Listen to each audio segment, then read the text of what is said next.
6. Command Toga, SRS runway, auto thrust is loose. 80 knots, thrust set. 2500. 31. Rotate.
Hello. What is going on, everybody? Welcome back to the channel. Piston Saturday. Man, I was just so fired up that I figured I'd throw just a little extra juice for y'all. No, that wasn't a B60 Duke, but it is the same engine, Lycoming TIO 540. I believe the Duke's 541. It's a different turbocharger on it, but nevertheless, very, very similar, same horsepower.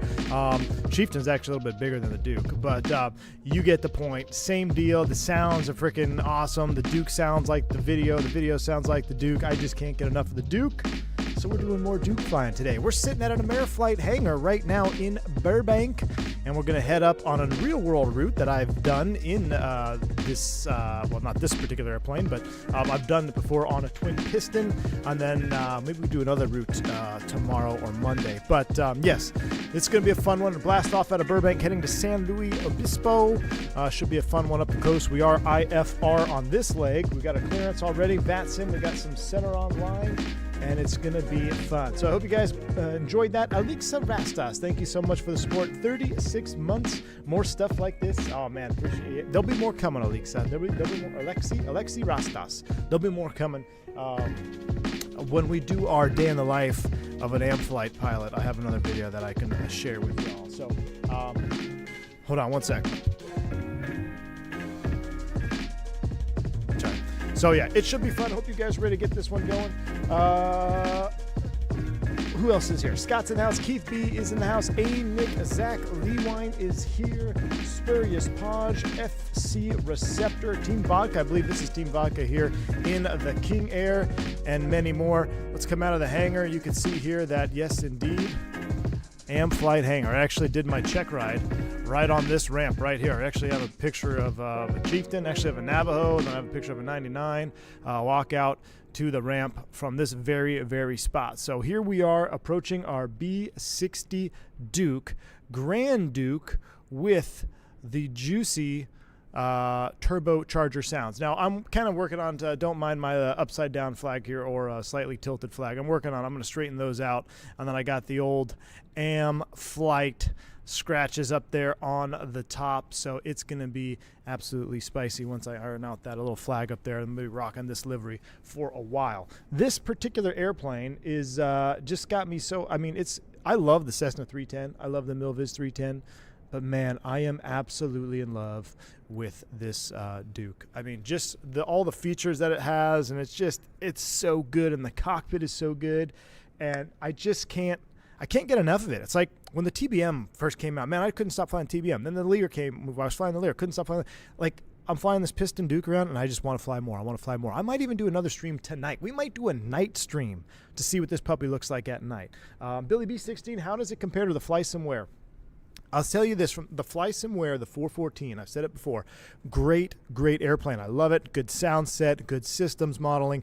The only thing that it lacks is, to me, it's the I don't want to say maintenance program, but it's like it lacks a soul, because if I can't break you, if my GA airplane doesn't punish me for flying it incorrectly, then why would I fly it correctly? You know, why can't I just shock cool the turbochargers? Why can't I just mess with the pressurization? You know, so having a in-depth, highly detailed simulation under the skin puts these airplanes, like the JustFlight, all the JustFlight GA stuff, the black square stuff, it puts them above the 414 for me. And I have nothing against the 414. I love it. I think it handles well.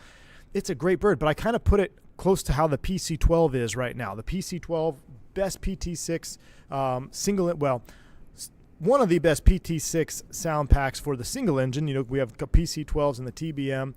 PC-12, great sound pack and great model, great cockpit, but it's just lacks soul, right? Because you can do anything you want to it and nothing is going to happen to you. So for that reason, it lacks a soul. And that's why I got to put these airplanes in front of it. It's just like you own it, you know, fly it like you own it. And that's how I feel with the black square aircraft and the JustFlight GA stuff. So that is what drives me to these airplanes, and that's why I put them above the 414. But I mean, it's still a good bird. Fire Flyer dropping 10 gifted memberships. Dude, I appreciate that. Very kind of you. Thank you, sir. If you pick up a membership from Fire Flyer, make sure you say thank you, Fire Flyer. I think we're out in your neck of the woods right now, right? We're in the out here out west. Isn't this where you do some firefighting stuff? Actually, I just saw that there's a firefighting squadron on the 146s that are hiring right now out there in California. So anyway, we're going to get this thing fired up. Holds also for the Any Builds A300. No soul on that one. I mean, I could, well, I thought it had some soul with the Marin, or is it the 310? No, because the A300 has, it like wears down the tires and stuff. So I feel like that one actually has a soul. But to me, my airplanes, and especially like, you know, you can put airliners in that category, but to me, airliners, there really shouldn't be, I shouldn't say shouldn't, but there really doesn't need to be a maintenance function, because flying 121 airline stuff, you show up, you fly the airplane, it'd be cool to in-op stuff, as long as there's failure simulator to the major systems, like, and you want to study it, like the Fenix, for example. It's a study level airplane, stuff, you know, but it's not like a GA stuff where you're flying along and your RPM gauge stops working, or you're you get a boost controller failure. I feel like more stuff happens on GA stuff than it does on airliners. So you know, but the Fenix is the pinnacle of airliner sim, and I've got to tell you, I think the Black Square, Dukes, TBM, gotta be at the pinnacle of GA stuff, and the Comanche. Throw the Comanche in there as well, albeit it's a single engine piston. So I do love the single engine piston game every now and then, but for me, I got a turbocharger. This is where it's at, man, right here. These big Lycoming 540 engines, absolutely love it. Beast of an airplane, and it's just so much fun to fly. So here we go. Let's fire it up, and let's figure out our flight plan here. So first things first, let's go ahead and remove the flight control chocks, remove the throttle lever stop, so make sure we're idle forward cutoff. That looks good. I'm going to come down here. We'll turn the nav light position on. That way when it's powered up, we'll have the nav light on. Everything else looks good. Nothing else to check here. We'll go outside. Oh, I tell you what, we got to pull our covers off. So let's go in here. Let's go ahead and pull the pitot covers, engine covers. You can see I loaded us up here pretty good. Not necessarily taking it as passenger weights. I'm just loading it as weights in general in the cabin. So I got us loaded pretty good in the middle of the CG there. We're 6,600 pounds. So we're getting up there to our 7,000 max takeoff weight, which ironically is actually very close, if not almost exactly the same to the Chieftain, right? At least some of the ones that we had. But anyway, let's continue on here. So we've got our payload, a left engine, right engine, 100%. Thank you very much, Team Vodka. We got our electrical cabin, and here you can see on my failures, I'm gonna bump these up. Let's go 25x real. Let's keep it at 10x. We're gonna keep it at 10x real time for our for our Duke. Now, could you imagine Black Square? Where are you at? Can we do Piper Chieftain? Maybe. Piper Navajo? Maybe. How about Beach 99 airliner next? I mean, you've got the pressure. Well, there's no pressurization in the 99, but you could do you've already got the cabin. You've already got the PT6 simulated. Beach 99 Black Square. Beach 99 Black Square. That'd be so freaking cool. Or Piper Chieftain. We got a hound Black Square for that. Anyway.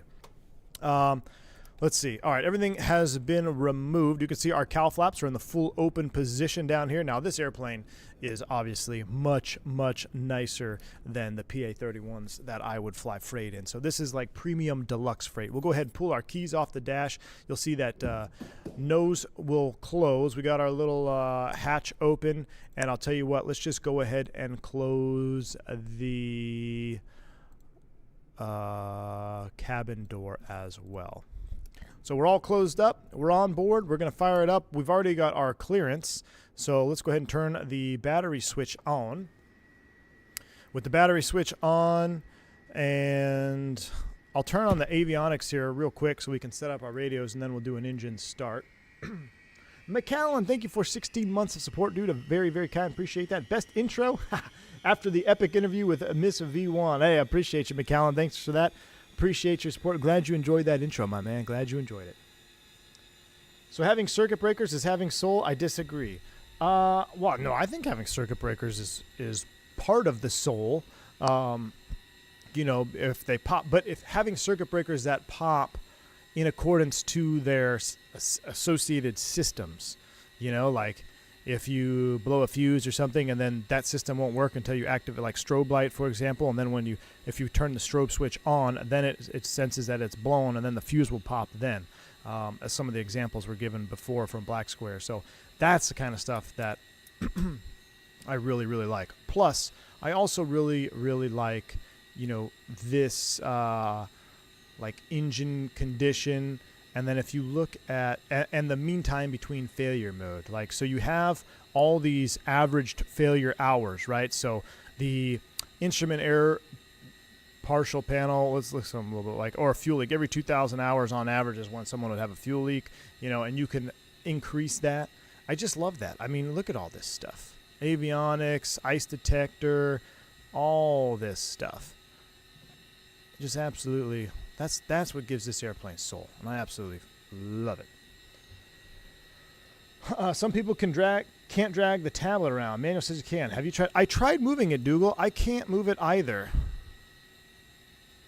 I don't know where you're supposed to. Is there like a special click spot? But yeah, I can't move it around either. It's almost like it sits right there. I'd like to be able to put it. Honestly, I'd like to be able to put it right here on the seat. Would be cool. Yeah, I'm having a hard time dragging it myself, though, Dougal. All right, while we're on the box here, we got 122.8 as Unicom, but we're going to need to contact LA Center 3555. So let's put that in there, 3555. That'll be on active 1. We'll mute the radio for now. Going out of here, we're going to be on the Van Nuys 3 departure. I'll show you here on my Navigraph. Hopefully we'll depart off of 8 and be a right turnout heading 213 to Fillmore, which is 112.5. So we'll put 112.5 right there in active 1. That is set. And also we'll push this and get it over here, 112-5. Now, I did install the KLN 90 mod, and it's fantastic, but I don't remember how to use it. It's very complex. I'm going to have to study the manual on that one. But I did get it installed, and it's pretty nice. I wasn't going to bring a 430 with us today, but I did just because of some of the IFR airspace, or IFR stuff we're going to be doing today. Just make it a little bit easier for streaming purposes than just going straight round gauge. But all right, avionics is off. Let's run through a quick before start flow. So park brake is set. We're idle forward cutoff on the power levers here. We'll get our pressurization after engine start. We're clear prop right. We are clear prop left, and we have the battery switch on. We're going to leave the inverters off. Second thing we do, we're going to get the pre-oiler, and with the pre-oiler, we're looking just outside of the red, about 15 psi on the oil here. It'll take about, 15 seconds or so. You can see it slightly rising up.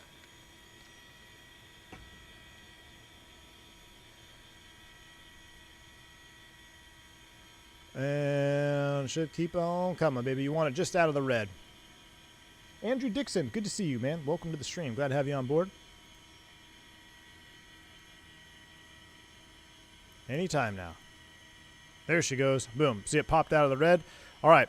We'll go ahead and turn off the pre-oiler. We're going to go full forward on the mixtures, and we're going to go ahead and start the primer. And a real easy way, check your engine page here. This is kind of cheating. You want to get a little bit of fuel in the cylinders, but not too much here. We got left and right. That looks good. Let's go ahead and kill the boost pumps, bring the power levers to idle, crack the mixtures right about yonder, and we'll leave this up here for starting right engine. So clear prop. Guys, take a listen to these sounds. Let me juice them up here for you. Starting engine number 2. Right, left, both. Cross handle here, hand on the mixture and throttle.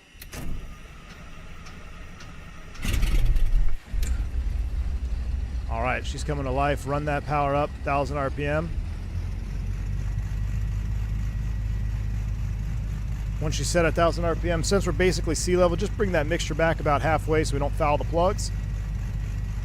Hold it about 1,000 RPM. Now, with our number 2 engine already at 1,000 RPM, makes it easy.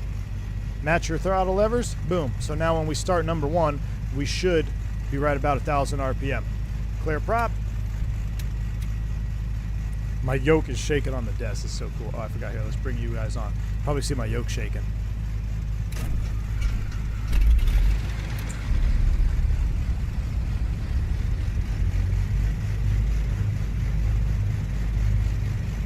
All right, there she is. She's up and running. Bring you back to about halfway for now. 1,000 RPM on both. We can go ahead and get rid of the tablet. We don't need you anymore.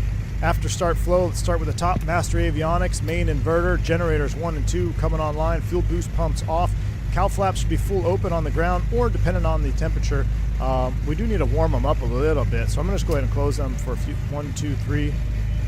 Close them about a quarter way. All that's going to do is help warm up the cylinder head temperatures a little bit faster.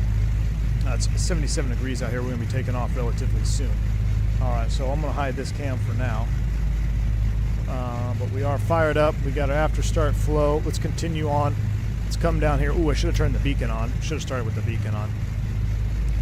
We're going to hit all this stuff here in the run-up. We'll come across here. We're only going up to 14,000 feet. So we will set our pressurization.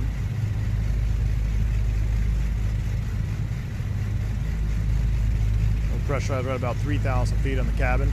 And rate knob, this is not like the Turbine Duke. You don't have to go bananas on the rate knob. Right there, about 45 degrees or so is good on the rate. We're going to go vent blower high, and we're going to go auto cool right now.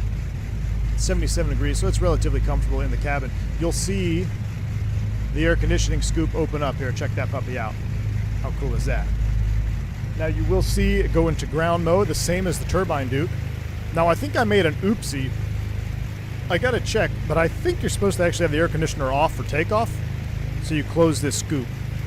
This can and will affect performance if it were to fail in the open position.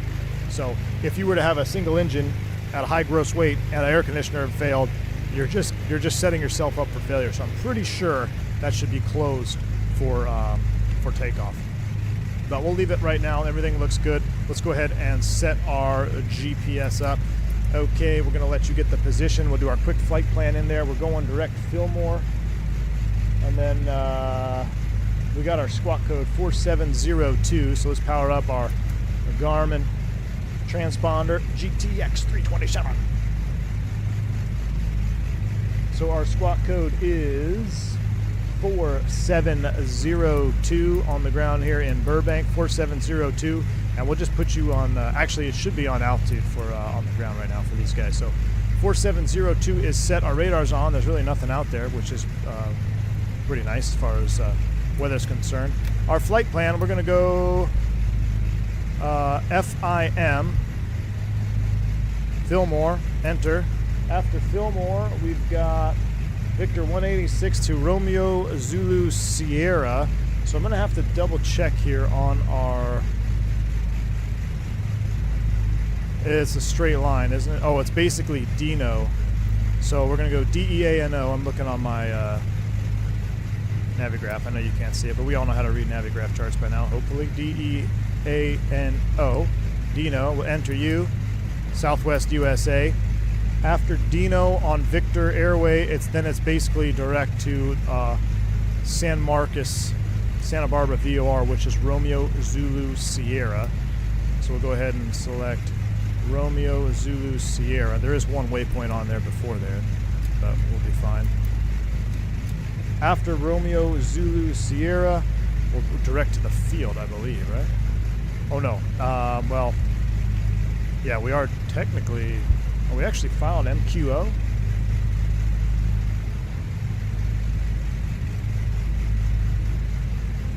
Let me double check. Yeah, direct Mike Quebec Oscar. So we didn't file the airway there, which is good. There's a lot of waypoints on that one. So Mike Quebec Oscar, Morro Bay, Southwest USA, and then at the very end, we'll put our destination in there of KSPP, Kilo Sierra, what is it, Papa Bravo? I always mess this one up. No, Sierra Bravo Papa. There we go. Always confuse those. All right, flight plan is in the box. That looks good. Get rid of the cursor. Flight plan off. And matter of fact, we'll go here. Actually, let's go back to flight plan. And let's go direct. Fillmore activate. And we'll leave it on the map page for now. But we're going to actually keep you in round gauge for the departure. 112.5. We'll tune that in. Our departure procedure calls for a right turn out of here on the Van Nuys 3. Show you here. Van Nuys 3 will taxi out I'm hoping we'll we'll request, we're right over here at the M-Flight hangar. We'll request runway 8 for departure. And on the SID, Van Nuys 3 off 8, it's a right turn heading 213. We'll pick up radar contact and eventually go direct to Fillmore. So we'll read the textual, climbing right turn heading 213. So that's in the box. Assigned by ATC, top altitude is 4,000. That is set. Magic barrel ref key, check. Our 6-pack is good. You can tap on the glass if your gauges are stuck, which is a really neat feature. You can hear it tap tap. I love that feature. Just realism to the next level. All right, our radios are set. Last thing I will do is I'm going to set the runway head. What was that heading? I said 213. Yeah, 213 on the heading. So we'll spin you back to 213 here. Oh, sorry, I left the navigraph on the screen. I'm just going to leave that sucker off. Ain't nobody got time to look at navigraph charts. All right, 213, close enough is set. And we're about ready to go. So we'll give them a call. Right now, 3555. American 317, maintain 280 knots. Yeah, we'll pull up to a spot up there on the ramp. So we'll let them know where we are. We're going to be base of the tower, essentially. Gently 673, maintain 250 knots for spacing. 250 for spacing, JetBlue 2673. Air Canada 552, maintain 250 knots for spacing. 250 knots, Air Canada 552. LA Center, good afternoon. Am Flight 202 on the ground in Burbank, base of the tower, requesting runway 8 with the weather, ready to taxi. Am Flight 202, contact SoCal approach, 128.05. 2805, sorry. American 317, best forward speed until rider, then resume. I got to figure out which is my radio. Okay, there we go. That'll work.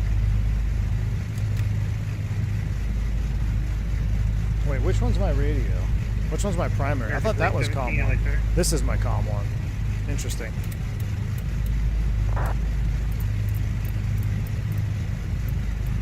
Oh yeah, I see that because I see, yeah, 2805. That's my COM 2. SoCal, good afternoon. Am Flight 202 on the ground in Burbank, base of the tower, requesting runway 8 with the weather, ready to taxi.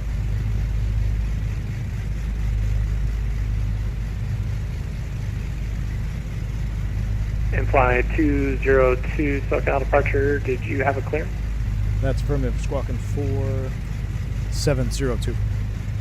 Am Flight 202, roger. Runway 8. You're on the north side of the airport. We're on the south. Let's see. Yeah, we're on the south side. Flight 202, roger. Runway 8, taxi via Charlie. Runway taxi via Charlie on Flight 202. All right. SoCal 2 November 6 Alpha Whiskey on with Burbank with the weather, ready to taxi.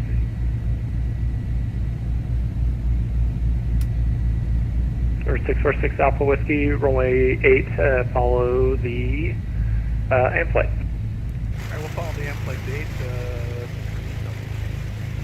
King Air coming out behind us. All right. Don't forget the TPS reports. All right, running out here to runway 8. We'll just do a quick run-up. We'll do an abbreviated run-up. We'll check our volts and amps on our anti-ice.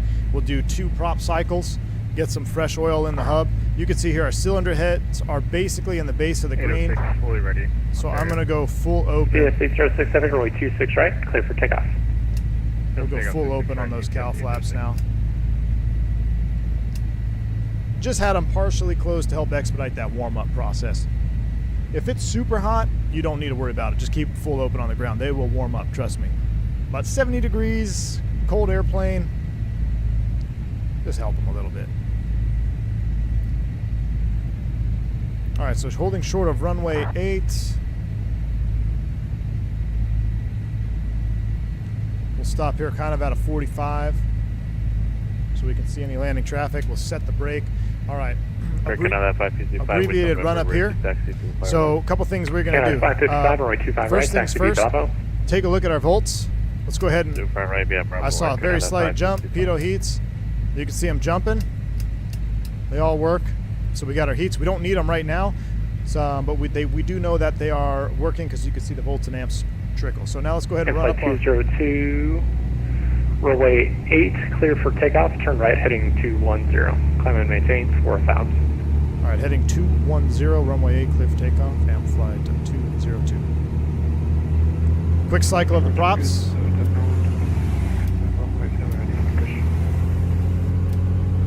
Emirates 216 Heavy, still got a pusher, push in the alley, your discretion. Check our manual boot pressure. You can see the de-ice pressure there. Beautiful. All right, let's go. Full rich, full forward on the props. Let's get our pumps on. Let's get our lights on. Heading 210, 4,000 is set. We'll go beacon and recog and nav and strobe, and pitch trim is on for the autopilot if we need it. That was quick run up. Ooh, we got a bump there. All right, right turn, heading 210, climbing to 4,000 feet, runway 8. Now, turbocharged piston engines. Don't bounce them off the governor. It's almost like a 2-stage power set. So you'll hear the turbo here. Let's spin it up. You hear the turbocharge. Now nice and easy, that turbocharger. All right, full power set, manifold pressure is in the green. Whoa, we got a nice little crosswind there. Airspeed is alive. Los Angeles, JetBlue 673, 190, Awesome, great. You're up. Heavy, radar contact, climb and maintain 13,000. 13,000,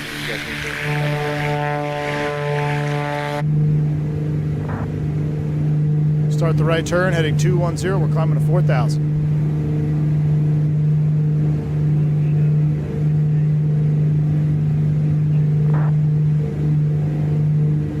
Bumpy today. 120 knots on the speed.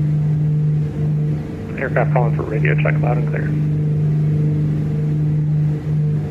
Los Angeles, JetBlue 673, 180, descending 16,000, 14,000.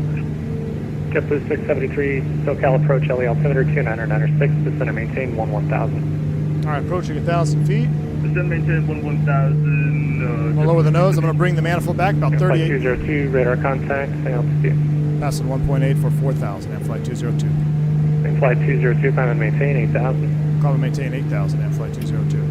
All right, 8,000 is set. We're on heading 38 inches. Now let's bring this back to about 2,900. Get it off the red line there. 29 or 28. If it's Friday, we'll do 29.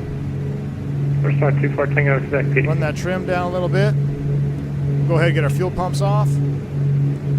2.5 for 4. We're nice and trimmed out. Look at that. Bird flies great. Bird flies great when you get her trimmed out. 130 knots in the climb out now. We are clean. 6 heavy, climb via the Sunshine 5. Take a peek at your pressurization over here. The cabin is climbing. I'm boosted, LA Center 13555,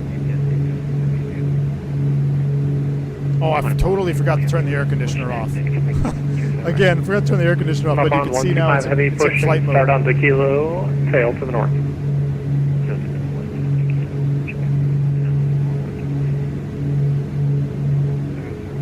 We're going to be in and out of some clouds here, so let's go ahead and get our heats on 15 heavy, rolling 25 for right, Microsoft icing purposes. No need to run any prop heats yet.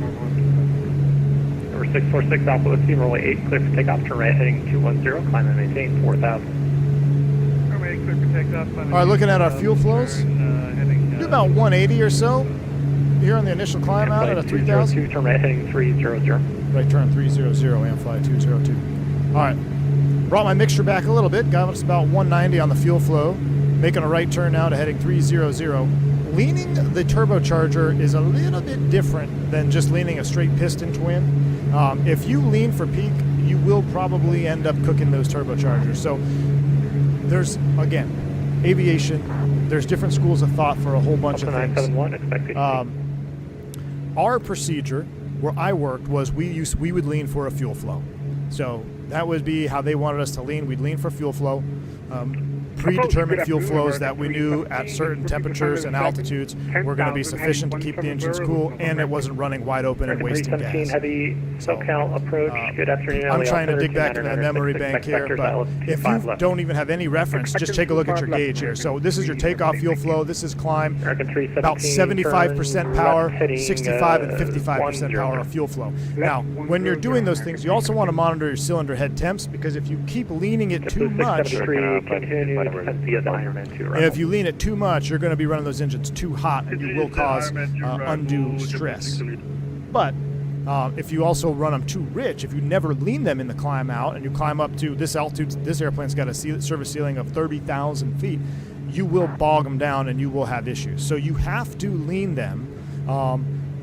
Depending on how high your cruise altitude is going to dictate how much leaning procedures you're going to have to do. Now, for us today, leaving sea level, climbing to 14,000, we can be ballpark and be just fine. It's also a short flight. But if you were filling up the tanks on this airplane and you're going 30,000 feet, you need to lean according to the POH so you don't have issues. Short flight like this, though, ballpark figures is all you need. Flight 202, proceed direct Fillmore. Direct Fillmore, Flight 202. All right, so we've got it already dialed in. Let's go ahead and scroll our HSI until the needle is centered, 2.8 for 4 646 Delta Whiskey. which is right there. We'll start the turn. So right now we're not even using our GPS. We'll center that needle. There's our altitude, 748, check. 1991, so LAX 818, ready to push start on the Delta with... Yes, Dougal, you're right. This does climb higher. The Duke turbine conversion, you lose a little bit of service ceiling. I'm not sure why that is. I don't know if it's a structural thing, but you're absolutely right, Dougal. The turbine is limited to 28,000. This piston version can go up to 300. So I'm straight honest with you, I don't know why that is. I'm only speculating it's something to do with the structural limitation, because obviously those PT6s could keep going if they wanted to. Maybe it's a differential pressure thing. I don't know. All right, here comes 8,000 feet. We got a temporary level off. I was a little late on that. Just floated the boxes in the back there. That's all right. Boxes don't bitch, right? That's a good part about flying freight. Trim it down. Let's go ahead and we'll do an intermediate level off here. We'll bring our power back. And Flight 202, climb and maintain 13,000. Climb to 13,000 and Flight 202. All right, 646 13,000, get that nose back up, we'll run that power back in. We didn't even lean yet, so that's all right. About 38 inches would be fine. We'll do another quarter inch there on the lean. Now, down here, these are also our cylinder head temps. Down here, it's a digital readout. So you can kind of gauge, see what they're doing. And when we get it up to cruise altitude and get the autopilot on out, we'll talk more about cylinder head temps, leaning, etc. I almost need a little bit of aileron trim on this puppy. That's rudder. Well, that might have been too much. Maybe just one click. One click aileron trim. There we go. But I mean, look at that. I guess I didn't need it at all. Maybe I was just fighting a little bit of wind there. I mean, once you get her trimmed out, flies like an absolute dream. Number 216 heavy, runway 25 right, line up point.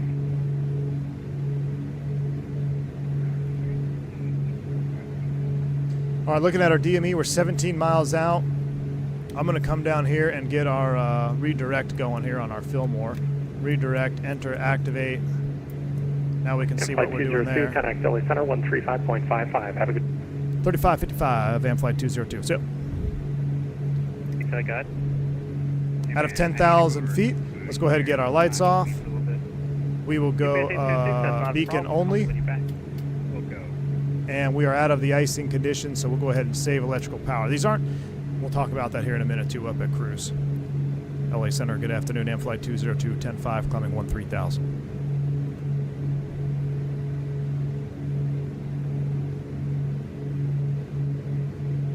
We'll also switch to GPS. And Flight 202, LA Center, welcome, climb, maintain 14,000. Climb at 14,000 and Flight 202. So what's interesting, oh, you know what? I think that's why this is not reading, there we go, we need to be in RNAV. Let's redirect it. No?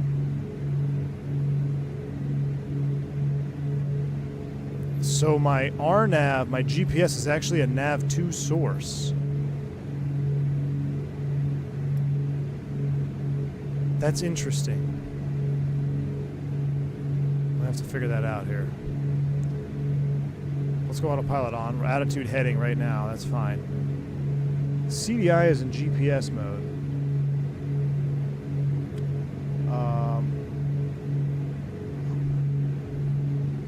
Let's see. HSI source nav1, but nav1 does not own or does not have a GPS.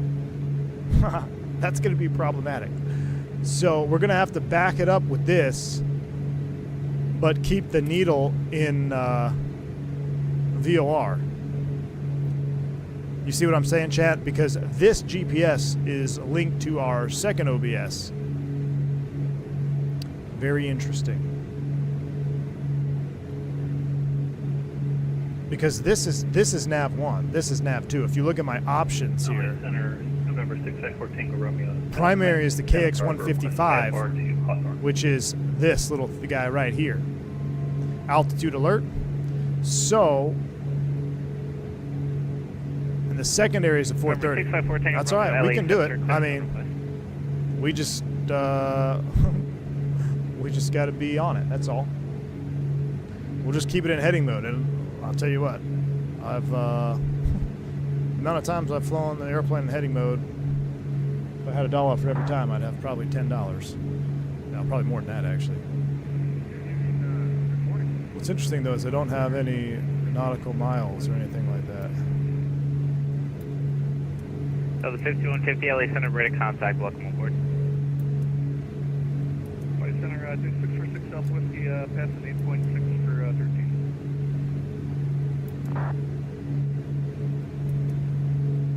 November 646 Alpha Whiskey LA Center, welcome, climb, maintain 166,000. Maintain 16,000. November 654 Tango Romeo, clearance available, advise ready, copy. Let's fly the airplane. We're close enough there on our heading. All right, leveling at 14,000. A couple things we need to do. First, powering down, we're going to go left to right. So we're going to bring our manifold pressure down. The claim 5 departure, Quang as filed, climb, maintain 3,000, expect 5,000. We're going to go 34. 5312. Go 34 inches. We're going to bring our props back. Claim 5 departure, Clang as filed, 5,000. Repeat again for 2,600. Altitude, and then squawk 5312. Number 654 Tango Romeo, actually it would just be easier. Climb, maintain 5,000. Read back Get them correct. synced up here. Runway 25, call ready for taxi. Climb, maintain 5,000. We'll call ready taxi for Tango Romeo. Synced up. And with our fuel flow, we're going to lean for about... Air Canada 565, leaving 12,000 for 230. 150 Air Canada 555 here. LA Center, welcome, climb, maintain flight level 380. There we go. Power set. All right, so we've got 34, 26, and we're about 75% on the fuel flow. So cruise checks are good. Double check our cabin. Everything looks good. We go ahead and turn the air conditioner off. We don't need you right now. It's 70 degrees. Matter of fact, we'll just keep it in auto. 2991, descending via Angel 4, goes 53 Auto degrees. low is fine. We'll bring the scoop back up. Auto low, it's holding us right there at 69 degrees. That's just fine. Up in cruise, we've already got our heats off. We're going to make a turn here at Fillmore. I'm leaving the airplane in heading mode right now because we're about to make a turn. And then I'll get to the chat here. Let's go back to live full screen cam. All right. Sorry I'm missing the chat there for a minute. Again, these are one of these airplanes that are just awesome flying airplanes, but not the best shooting airplanes, especially when we're on flying ATC here. But if I look at my Navi graph, coming off of Fillmore VOR, we need to join 250 radio. So let's go course mode and select 250. Right there. There's our to from flip, so we'll go ahead and start the turn. And then once we get established outbound, we'll actually go into nav mode and we'll track outbound on the 250 radio. November 80 Whiskey Juliet. Should the GPS still link with the HSI though?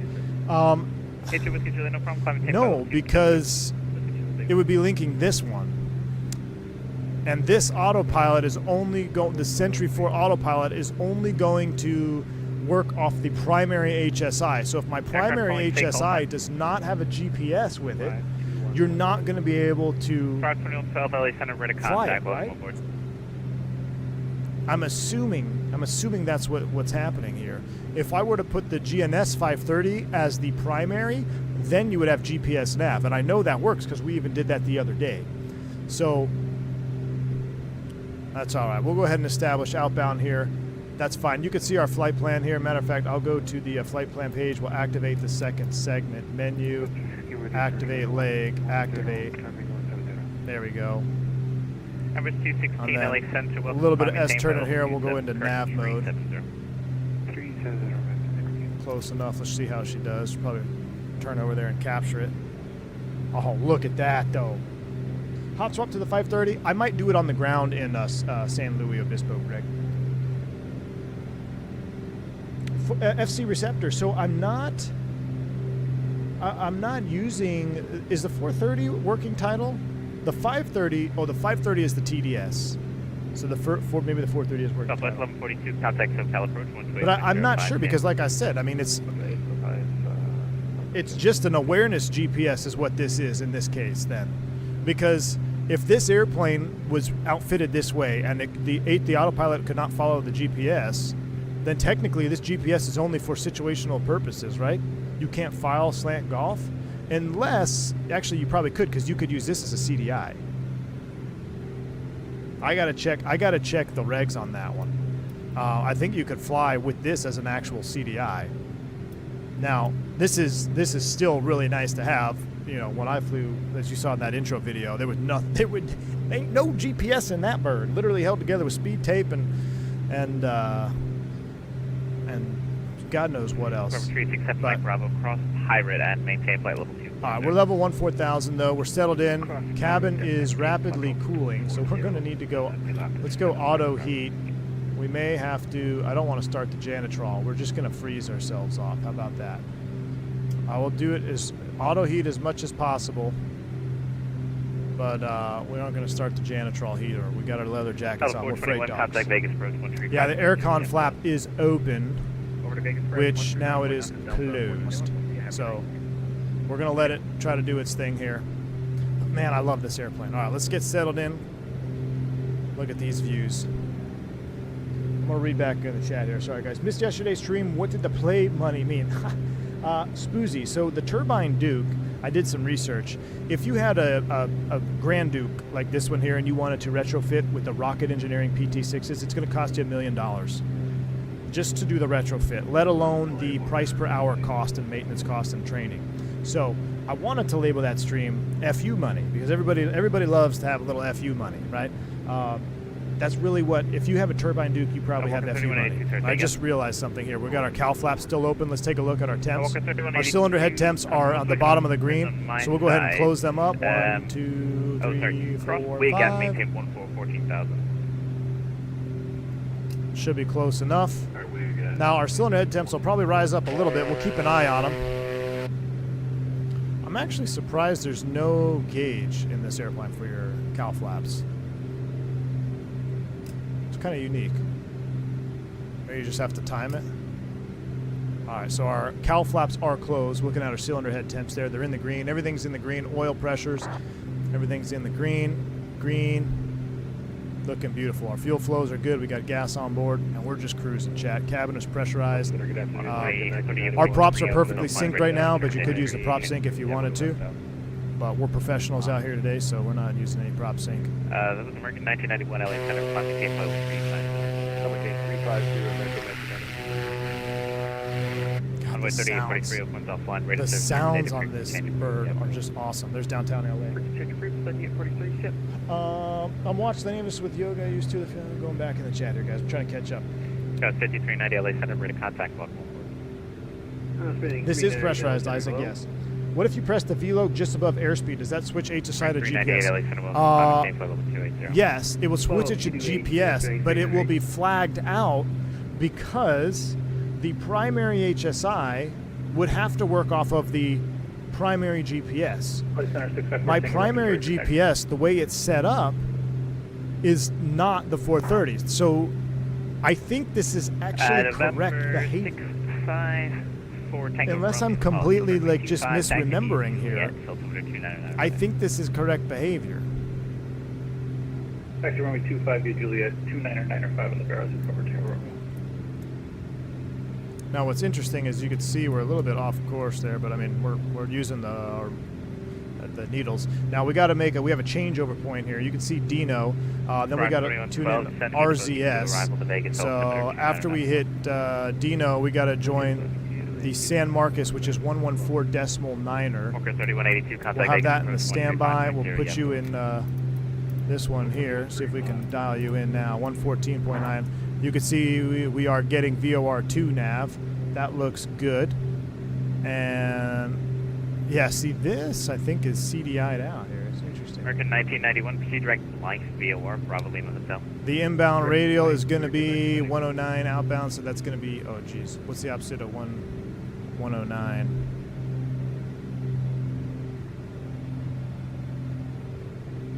It doesn't, my trick doesn't work, so there's 110. So 109 is going to be 279. 279 on the heading. So I'm actually going to select heading 279. We'll go heading mode. And flight 202, proceed direct the Morro Bay VOR. Direct Morro Bay and flight 202. All right, so that's going to help us out. We'll go ahead and stay at 279. And now we'll go direct Morro Bay, which is actually the next waypoint, which hopefully we can ID it this far out. Morro Bay VOR is 112.4. Let's see if we've got it. We may not. We might have to use the GPS CDI. 112.4. Not quite. So what we got to do here, let's go to our flight plan. Let's go MQO, direct, enter. And then we'll put this on this mode here. But you see, I think this is bugged because we should have a cross track. And flight 202, Santa Barbara, altimeter 2995. We should have a cross track here. You see what I'm saying?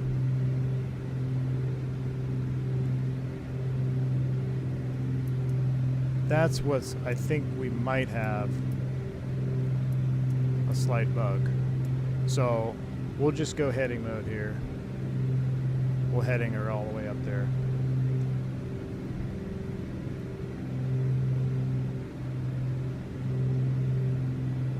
Yeah, so the DA-42 default flight model until it's really absolutely nailed it. The recent updates that as well feels good as Comanche can be done. Yes, 8 to 6 back. What are we talking about? Are we talking about the takeoff? I know David's complaining about the squirrely takeoff behavior. I think that's because this is supposed to be in Sim Update 15, right? It's supposed to have the Sim Update 15 ground physics. And of course, this is not Sim Update 15, so I wonder if that will change. But in crosswinds, it is pretty squirrely. I'm gonna have to tweak my rudders. I noticed that in the Turbine Duke as well. It was pretty squirrely. So, but it's still, to me, it's superior flying than the Comanche. Even so, David, like just hand flying this puppy around is, I find it superior. Honestly, I find it almost superior to the 310. It's right there. The 310 hand flies so good as well. The 310 is a little bit more docile, right? It's not as aggressive. You don't have turbocharged engines. You're straight piston. So it's a little bit more docile in terms of handling. I don't really want to say more forgiving because the lack of turbochargers actually makes the 310 more punishing if you were to lose an engine. But this airplane is it's just more aggressive.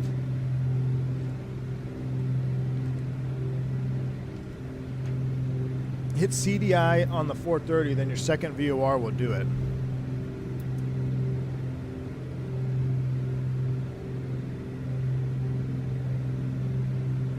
Well, see, no, now it's just it's just tuning this 14.9, which is the other VOR, which we don't need right now, which is 12.4. We need 12.4, which is Morro Bay. You can see we have no reception to Morro Bay. It's a little far out. So the only way we can nav there is through this, but this tells me that it's bugged because we should have a nautical mile and track to Morro Bay right now. We don't have that in the GPS. So this particular 430 is confirmed bugged. So we are kind of just pink lining it. I will hot swap it to the 530 on the ground because I know the 530 didn't give me any issues in a test sector. So we'll hot swap it to the 530 once we land. But right now, we're doing just fine. And as soon as we pick up the Morro Bay VOR here, we'll be even looking better off. The working titles are bugged in the current version. This is why they're waiting for sim update. Aha. See, Lucas, thank you. I appreciate you. That makes sense. And no, I am not using the sim update 15 beta, Spurious Podge. I am running whatever the last stable is. So this is no sim update 15 beta or anything like that. I'm just running straight normal. Let's get a look at our airspeed here. We'll set our outside air temp is minus... C is on the inside, right? Yeah, Celsius. 0, minus 10. So we're going to look at our indicated airspeed. We want to figure out how fast we're actually going true. So it's minus 10, and we're at 14,000 feet. So we got to find the minus 10. So 10, 20, 30. Now we're going to scroll our cruise altitude under the minus 10 OAT window. And this is like a mini E6B. You'll see here, our true airspeed is going to be changing. So we're at 14,000 feet. We want to put 14 under the minus 10 line. So right there. So right now we're truing out at about 230, just under 230 knots. Y'all see that? It's kind of hard to zoom in on it. Yeah. So to find out what your true airspeed is, take your outside air temp. Right now it's minus 10, so this goes in Celsius. That's 10, 20, 30 degrees. And then you put your cruise altitude in the bottom window right below it. So we are at 14,000 feet, right at minus 10 degrees. We're truing out at just under 230 knots. So you could use that for additional performance calculations if need be. The KLN 90B is very nice. Michael back. I installed it, and I was messing with it, but I don't remember how to operate it, man. Like, do you have to, the KLN 90Bs in chat, do you have to init your lat long? I thought there was a way to swap, or I thought there was a way to, I only used the KLN 90 like 3 times, and I was being trained each time on it. I thought there was a way when you load it up in the KLN 90 that you could put a reference like airport in there, not your lat long. And I couldn't remember how to do that. So I was busted out of the gate, but I do have it installed. It looks nice. If I can watch a tutorial video on it and maybe get it back in my memory, we'll use the KLN 90 more. But yeah, I can show you all the KLN 90 when we get in the when we land on the ground too. It's really nice. A pilot posted a video on increasing a completely different action or different section of control lodge. Help mitigate to let me look around. It really helps. Yeah, Force Rep, let me know. Pilot and posted a video on increasing a completely different section of control lodge. I'm very interested what that is. JetBlue 2836 LE Center. You should fly the Latin VFR A340. No, thank you. Screwdriver says Black Square on the JetFly forum said you put a hotfix up and recommends some update 15. Okay. I mean, honestly, we could. I wouldn't mind flying this straight up, just regular round gauge, no GPS. I mean, that's how we should fly this puppy. But we're looking good here. I'm gonna put you guys on the outside view for a second. We'll listen to these sounds. Oh, look at that. I need to, hold on guys, I gotta answer this call real quick. Give me a minute.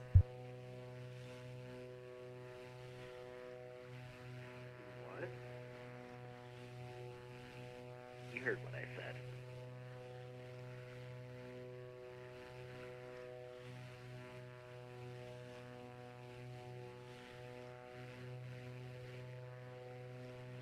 My first officer shaking his head right now. Wouldn't be the first time. November 646 Alpha Whiskey, proceed direct the field. I proceed direct San Francisco field, November 646 Alpha Whiskey. Alright. Latin VFR is FAA approved? I doubt it. No, not crew sketch. Oh, look at that shot, though. I just learned how to use KLN 90 watching Kip's video. Kind of insane for a 90s instrument. I know it's pretty, it's pretty advanced for its time. Oh, I love this Duke. Now, the only thing, I wonder where the turbo is on this. These are 541s. So our vents were, we had this whole panel was a vent panel, and you could see the turbocharger at night on the right engine. which we don't have it on this Rock one here. 21, 12, contact Vegas approach 135.0. Maybe it was the left engine. I don't remember. I have a video of it somewhere. You can see that turbo glowing at night, which is just spicy. Adjust our heading here just a few degrees to the left. Look at that. Yeah, Greg, it is surprising what it can do. Water, what's up, man? If Latin VFR is FAA approved, I'm a rated 380 pilot on the Xbox controller. Oh, man. Spirit Wings 398 is back. 398, welcome back. Descend via the Angel 4 arrival, Ontario altimeter 29990. So after this, we'll hot swap on the ground, and then we'll see if we can do some GPS nav up to Hayward, up to the Bay Area. 398, just for And then for your transition tonight, for now, the Ontario altimeter is 29990. I'm feeling like we got to do. You guys want to do a PM stream in the Dukes? Angel 4 arrival and 2990. We might have to do a night stream in the Dukes somewhere. Where could we take them? We could pick up out of Hayward and the West Coast, Tango Romeo, ready or contact altitude passing. 4,200, climbing 5,000. West Coast is just so much more fun for Thank you. pistons because of the terrain. Direct Camarillo. We'll have to see. We'll see what's going on tonight. 646 Alpha Whiskey, set a pilot's discretion. But I'm actually curious to see what these puppies look like at night. And 6 Alpha Whiskey, descend with Look control. at that shot, though. Expect a visual runway 29. Alright, 299. Fly on the north to see the northern lights. It's already nighttime here, Fractality. Not here. Center climb, maintain flight Yeah, I know for y'all. For y'all, it's probably pretty late. Even Dougal's probably dark. I'd hot swap to the PMS TDS. They're not bugged. All right, Spurious. Yeah, I used the, what did we use yesterday? TDS, and it worked just fine. We'll try the TDS. 45 Delta Papa LA Center, welcome, climb, maintain flight level 270. Kip mentioned the Comanche would get the KLN also. Nice, man. PM stream with basic VOR nav. Ooh. Where could we fly? Maybe we could take it in. We could do like a... I got to find a route that'll take us where it's not super crazy with changeovers. Maybe we'll leave from like Monterey to Sedona. Well, because I want to fly over some terrain at night in the Dukes. That's what we're going to do. We're going to do a night flight in the Duke. Raw data only. No GPS cheating. That's going to be fun. Look at this. I mean, that's with Bakerfield, Visalia out that way. Welcome back. PM stream with stalls and spins. Yeah, no thanks. But I'm with Dougal at the very beginning of this stream. I think this airplane is becoming more exciting to me than even the 310. Now, I'm curious to try just the straight up Duke because I don't love the Grand Duke with the winglets. I wish I could fly the Grand Duke without winglets, but I know that's not how it's rigged up. Plus, I love the turbocharger sound, you know. But I don't think I've even stepped foot in the regular B60 without the winglet. But we might have to take a look at it. I just think, I mean, this wing is so juiced with the vortex generators on there and no winglets. Now I've got a video somewhere. I'll have to see if I can find it. I had a fuel cap leaking on after takeoff, and you can just see it just pumping out over the wing. The lid was closed, but I think the seal was busted. It was just spewing out. Had to do an air return, land back in the old Hayward. Look at these. This color is so much Ameriflight color. This is a JustFlight livery. I just put an Ameriflight logo up there, and then I was going to put it on this side, but I'm not skilled enough to do it where it goes over this door. So I wasn't able to put it on that side. Then I got to straighten out the flags. I put 300 Bravo Tango.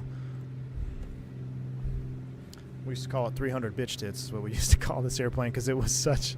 300 Bravo Tango was one of the worst chieftains we had in the fleet. I mean, it was like... I don't even think it had a GPS. Matter of fact, it might have been the one that had the KLN 90, if I'm not mistaken. And it was just... I don't actually know. It didn't have a KLN 90. But it had one of the older autopilots. Like, this is the Century 4, which is actually not terrible. I want to say it had an S-Tech 30, which just like was super sus all the time. It was basically a turn coordinator autopilot. And the amount of times it tried to roll you in IMC, it just was not very kind. Nobody liked flying 300 BT. You think the piston sounds better than the turbine, Spurious? I tell you what, man, the piston, it's just more...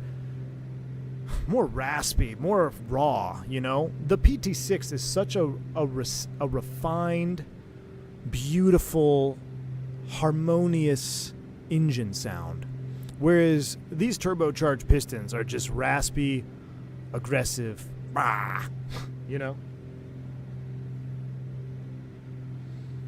I like the scratchiness on the surface. Do you like that fractality? Yeah, I like that too. Thank you. Well, my artiste. And flight 202, say indicated airspeed. What are we doing? We're doing 200 knots. Correction, we're doing 190 knots. And flight 202. Number 6 Alpha Whiskey, say airspeed. Airspeed 240 for. Jeez, freaking King Air is smoking us. Alright, that should work out then. And flight 202, descend pulse discretion of 6,000, send loose abyss altimeter 299, tree expect visual 29er. We'll expect visual 29er, pilot discretion down to 6,000, and flight 202. LA Center, Southwest 6035. Nope. Southwest 6035, LA Center, welcome, climb maintain flight level 280. I'll maintain 280, Southwest 6035. All right, so we just got DME hold. I'm going to turn the autopilot off for a second, so we got to do some mental math. We're at 14,000. He gave us 6,000. We're 31 miles out. So call it 6, 12, 18. Japan 45, LA Center, welcome, squawk 146. I'll tell you what, we'll trickle down. We'll trickle down to 6,000. We didn't even talk about stage cooling. Squawk 1463 at my All right, we'll go autopilot on. We'll hit that down. We'll trickle down. I probably shouldn't have set 6 right away there. Oh, you meant the comp textures. UPS 806 request. Fine. Never mind. UPS 806, no problem. I take back my frequency change approved. Yep, go. My thank you. See you next time. David Isaac gifted 5 Great. memberships. Appreciate you, man. If you pick up a membership from David Isaac, make sure you say thank you. All right, real quick here on the descent, a couple things we need to hit on. So, stage cooling. What is stage cooling? Real quick, I did a whole video on this. I'll probably have to relink it in the Discord. But essentially, what makes these airplanes challenging is you cannot just bring your manifold pressure back to idle. Because if you do that, you're going to shock cool the turbocharger and you're going to cause damage and or crack it. So, there's a couple different rules for stage cooling. It's either 2 inches every, 2 minutes? Or manifold pressure below 25 inches, or airspeed below 180 knots. I think those are close to ballpark. So and flight 202, turn right, heading 040. Oh boy. Expected sequence. Right turn 040 on flight 202. All right, so that's going to be a hard right turn, 040. What I'm going to do now is I'm going to go ahead and pull back 2 inches. So we're at 34. Let's come back to 32. Number 6 Alpha Whiskey, descent and maintain. And we'll start the clock. So I'll bring my yoke back up here. Chrono. All right, so maintain ET, 4500 and start. Field site. Actually, field is in sight. 6 Alpha Whiskey. Remember There 646 Alpha Whiskey. So chrono's working. Runway 29. I should have showed you guys my yoke. It's working too. It's following the airplane, which is pretty cool. Number 5 Delta Papa, saying indicated airspeed. So, we got 2 minutes. You can see we're increasing speed, which is fine. We can go all the way up to 230. About 2 inches every two minutes. How about Reno to SFO or Salinas or Fresno? I almost wanted to go to Fresno, thrust set. I saw there's a scenery there, but I was like, I don't know if I want to drop $20 on it. I do like Fresno. 398 contact. I like the idea of Reno. Because Reno, I've been to Reno and the Chieftain before at night, and that's sus, going over those mountains. So I definitely think we could do Reno. Yep. Maybe Reno, Oakland. With you on the net 3. No, we could do that. Reno to Oakland. Because we've got an Oakland LA scenery. Center, welcome, climb maintain flight level 370.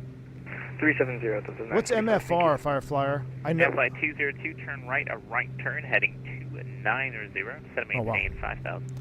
All right, right turn all the way around, heading 290, descend and maintain at 5,000, and flight 202. All right, so he's giving us the 360 treatment. That's fine.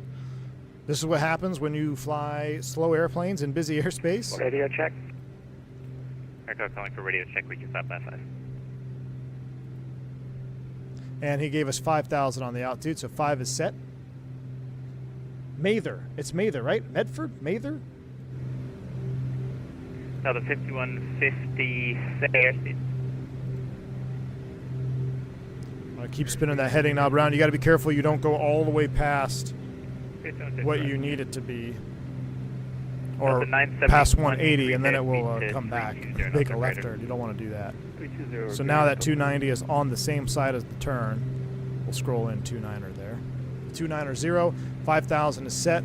We're on the descent. Now, as we descend about every 1,000 feet or so, we're just going to we're going to add just a little bit of mixture, just about a 1/4 inch or so. Bump that fuel flow up, because remember, if you lean it out, now coming out of 14,000 feet, not a huge deal, but if you were to come out of 28, 25,000 feet, and you're all the way lean for peak, and you try to go down to field elevation, you're going to choke out your engine. They're probably going to cut out. On the rollout from the turn, you'll have traffic 12 o'clock, indicating 4,800 final 29. All right, we'll be looking MFlight 202.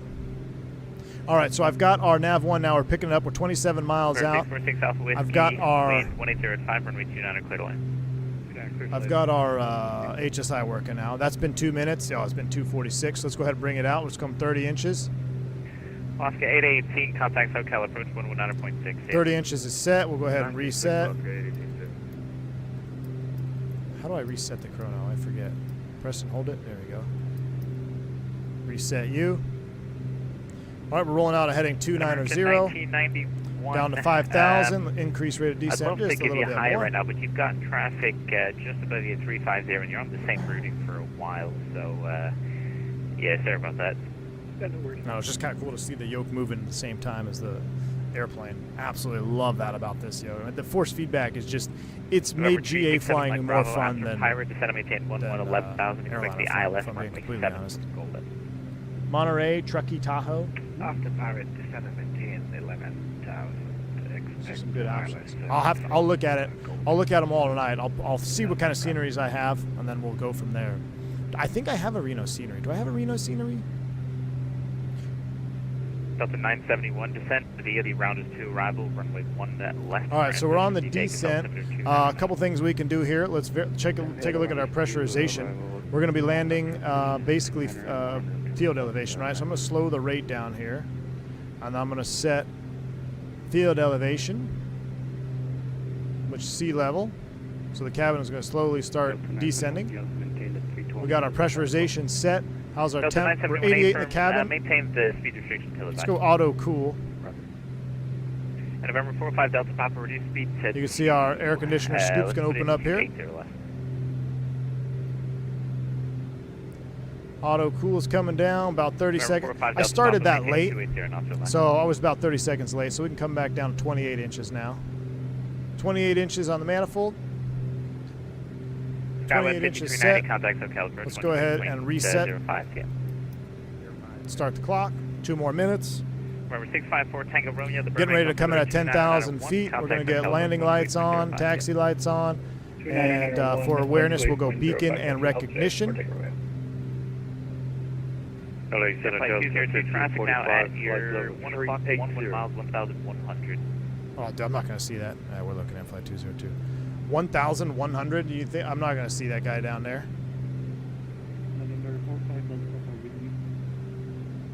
Or 45 Delta Papa, I tried calling you there. Reduce speed to 280 or not so less. It'll be an episode of Blanco Lirio. Kablamo!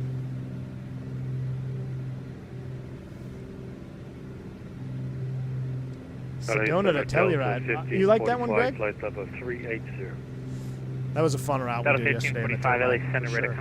Sure. Team Vodka got to cut us off via ATC. That's pretty awesome. And Flight 202, turn right, heading 315. Traffic will be 12. Traffic or field will be 12 o'clock, about 9 miles. Right turn 315, and we got the field sight for Flight 202. It's way down there. Flight 202, good for me. Cleared visual approach, runway 29er. Cleared visual 29er, Flight 202. All right, I'm going to run the props up. I'm going to turn the autopilot off. I'm running the props up because I want to see if I can get a little bit more drag. Now, he left us. He got us in here pretty high. 36, Oakland's offline, rate of service terminated, frequency change approved. I don't want to be quite full there. Let's go about 2,800. I ran him up a little too far. Get a little bit more mixture in there. Trim it down. There's no way we're going to make 2.9, dude. We're at 9,000 feet. And last is 001 Papa LA Center radar Bring it back welcome another on 2 board. inches Please here. direct US, climb maintain flight level 320. I'm going to ask him for a right 360. Direct US, climb maintain 320, Viva 001 Papa. And center for flight 202. Do you mind if we do a right 360 here? We're just a little bit high. Flight 202, any deviation from course is free. Roger, flight 202, thanks. We're going to make a right 360 here in the turn. Center, good day. Southwest 4101, 17,000. That'll help us come down as well. We don't just want to shock cool it and bring him to idle. Climb maintain flight level 280. Up to 280. But we should have been, we had a little bit of a issue there with our nav not working, so we got a little bit, it snuck up on us a little bit close. 6035. Affirm. Traffic 6 o'clock, 2,000 reported in sight. I know, there's no way I'm going to see somebody at 1,000 feet when I'm at 10,000, unless it's nighttime. Southwest 6035, no problem. Descend via the engine for arrival. Ontario Center 2990. Oh, God, I love it. All right, 29er will be our runway. Southwest 274, wind 1805. It's visual. We don't even need to put any approaches in there. Make this right 360. Field elevation down at San Luis is basically sea level, like we said, right? I'm trying to load up Navigraph. 693, set maintain flight level 250. Yeah, 212 feet or so. Level 250, make it 693, thank you. All right, so there's 3 minutes. Now we can go ahead and bring that power back below 25 inches. Now we can really start that descent. So you can see we were just about 1 or 2 stage cools late. If we had started stage cooling just about 4 minutes early, we would have been able to go idle, and then we'd be able to make this descent much easier. Yeah, the outside sounds are just insanity, aren't they? 45 Delta Papa. Looks like you've got a decent tailwind there. Altitude alert at 5,000. He He cleared us for the visual approach. I'm going to set 1,500 feet. Actually, it's 200, so we're 1,000 above. We'll set 1,200.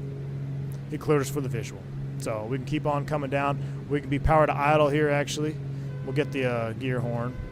Is there no gear horn used? Flight 202, runway 29er, clear to land, wind 3011. 29er, clear to land, flight 202. I guess there's no gear horn mute. We'll come outside view so we don't have to listen to it. There's 29er. We're on approach. Left transition. Run that prop up 2,900. Give myself a little bit more drag. Let's go ahead and get our mixtures in a little bit more. Almost full rich. Center Southwest 1924, climbing 15,000 on the Raider 2. We'll go 1924 LA Center, welcome full screen cam. Oh, I got to get flight recorder on. I can't see the screen. I can't see the screen. I can't see where we're going. American 1991, Halkirk self-line, radar service. I can't see. Change approved. Yeah, go on. All right, recording's on. All right, I'm back. Where are we at? American 693, same for you. Over all right, there's our V-app. Over to Unicom, unit at time, American 693, see ya. It's going to be tight. Flaps approach, counter that nose down. 788 coming to 107,000 now for positive dispatch. Spring 788 LA Center, welcome, climbing tank flight level 290, that'll be your final. Climb maintain 290, final. Below 160, gear down. Now we can trim that puppy back. Now she's really going to slow down. All right, we're on final. Let's get our pumps on. Delta Gump check. 5160, Fuel, mixtures, props, coming full forward, gears down. Flaps approach. Normally, I wouldn't say normally, but you can land flaps approach. You really don't need full flaps on this particular runway. 120 knots on approach. About 100 knots as you cross the threshold. As we get ready to be about 500 feet above, we'll go full flaps, though, just to, as we're in the white arc. Full flaps, you got to be in the white arc, 135 on the speed. 3640 Sierra Delta, LA Center, welcome, climbing tank flight level 200. Pitch and power for about 100 knots, 110, 100 knots over the numbers. No, really not much faster than 100 knots over the numbers, or you're going to float. Oh, I forgot to get G's on. Dang it. Oh, well. Too late now. All right, gump checks complete. Gears down. Mixtures, props, throttles. 100 knots. We're looking good, chat. Delta 971, keep the speed up until rounders. Keep the speed up until rounders. Remember, we're not an airliner, so we don't have to put it on the markers if we don't want to.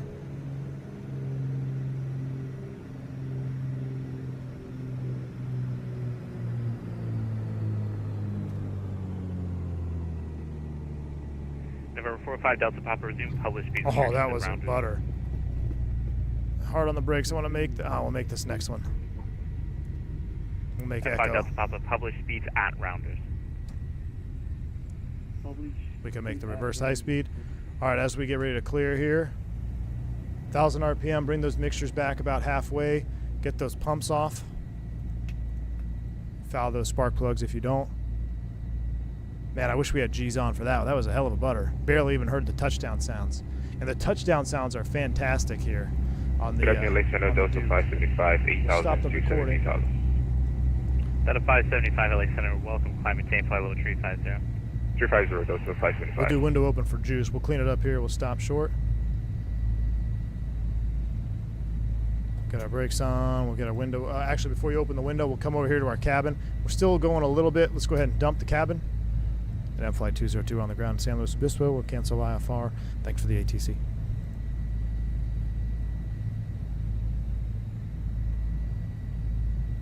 All right, so he's off. So we'll go ahead and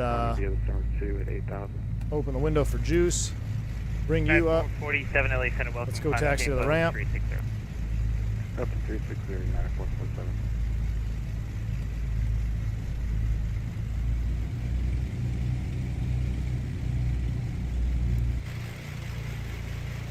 I see a 310 over there.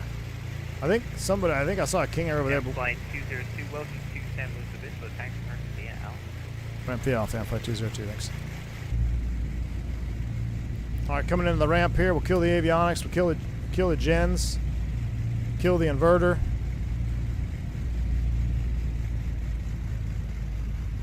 Actually, before I did all that, I should have shut the air conditioner off. That's right, we're just taking it on a turn. We'll kill the lights.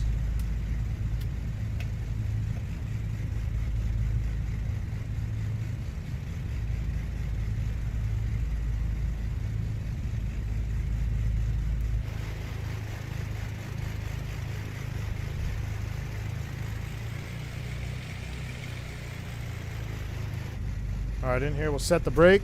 Spool them up 1,000 RPM. At least 1,200, that's fine. Idle cutoff. Idle, forward, cutoff. Magnetos. Off, off. And battery switch off. Now, I never opened the cow flaps on landing, so that's one thing we got to make sure we take a look at for the next engine start, that we do open them up. I'll listen to them ticking. Oh, my lights just fell off here. Hold on. Pretty sweet. Pretty sweet first flight there in the piston. I'm going to save this replay. This will be KSBP landing. Now we'll hot swap a radio, and we'll get ready for our second leg.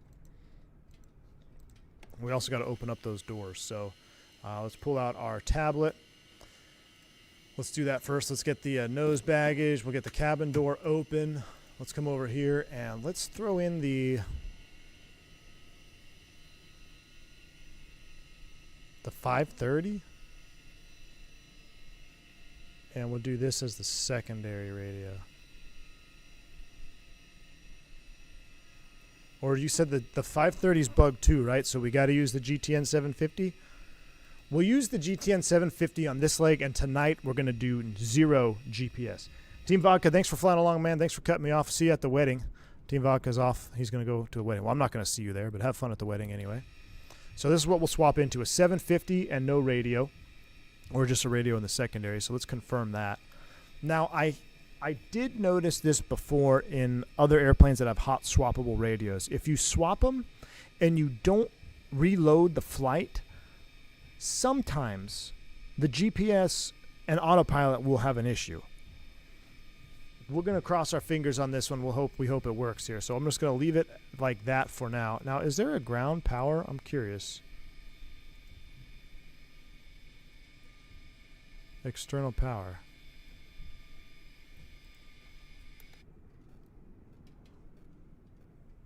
Maybe we can't get it here because we're not at an actual ramp, maybe? Yeah. Yeah, we can't get external power here. That's fine. So we're out on the ramp. We're unloading. Let me get a... let me get the flight plan up here. How do I feel about the Honeycomb Bravo? I love it, man. The Bravo throttle, I love it because of its versatility. You've seen me change this throttle from Cessna 310, King Air, Fokker F-28. Like, you can make it be anything you want. Now, I know some people that have had issues with this. Cross my fingers, knock on wood. So far, mine's been fine. There is another throttle out there that I am really trying to get a hold of for y'all, so I can show you guys some stuff before it's fully released. But that's all still under wraps.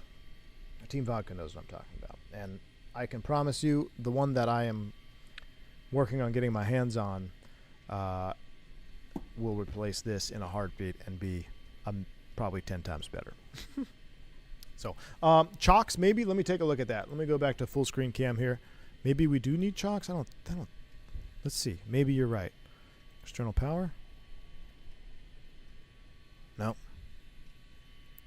I think it might be because we're actually not at an actual spot, but that's fine. Let me refile this here. Let's get a new flight plan. A new flight. Will be continuation of Flight 202, so we'll still be 202, and we are SBP. Where the hell are we? SBP, and we're going up to Hayward, the home base. And we are in a B-60 Duke. Where is it? B-60 Duke. Grand Duke. Quick question. Can I use EDM 760? You mean, what's EDM? Unit to lean? Oh, you mean the engine trend monitor? Is that what you're talking about? Okay, so classical gaming, yes, you can. If you're on the Piston Duke, absolutely. It's you can lean for peak, lean for, like, what is it, 50 degrees rich of peak EGT. You'll be fine. The Grand Duke, I'm not saying you can't lean for peak, but you've got to be careful at how long you run it that hot, because the Grand Duke with the turbocharger is a little bit more demanding, and it can have issues if you run it at peak EGT for long periods of time.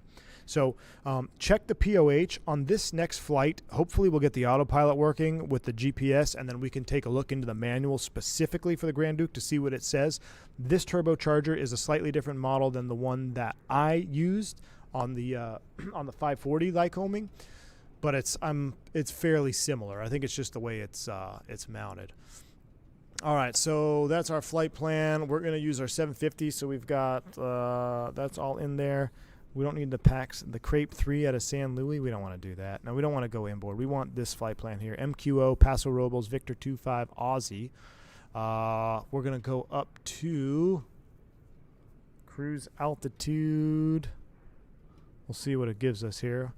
Let's go ahead and generate the flight. We'll file it. We're not even going to do a be right back screen. We're just doing this in real time. We'll offload some cargo, pick up some new cargo, and we'll head that way. So I'm going to file this real quick. And I need to disconnect and then reconnect. David Isaac, it is the Honeycomb Bravo throttle. We'll take this one up to 16,000 feet. That's fine. Airspeed in knots is probably going to be 200. Dial that back just a little bit. 57 minutes en route, a little bit longer flight plan, so we'll have to look at our fuel burn for that. All right, flight plan has been filed. I'll reconnect, connect.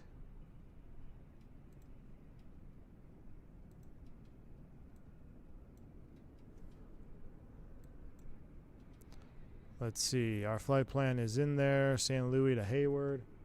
Beautiful.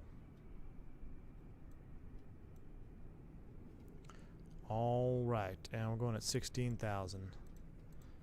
All right, let me recycle Fly Live. Let's edit you.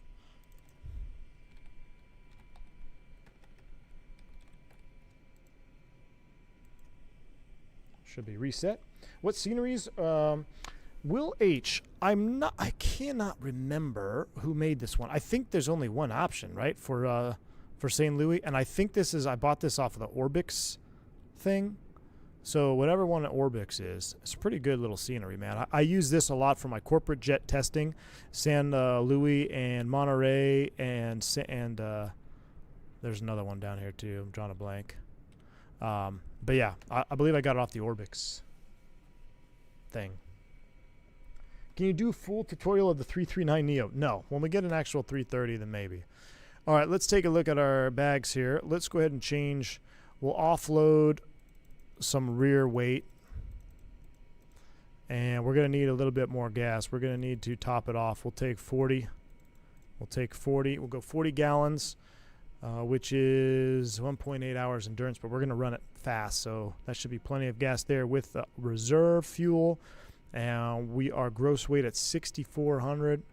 Tell you what, let's lighten it up just a tad. Let's take 370 out of the nose. Let's go a little bit lighter. Offload the cargo here.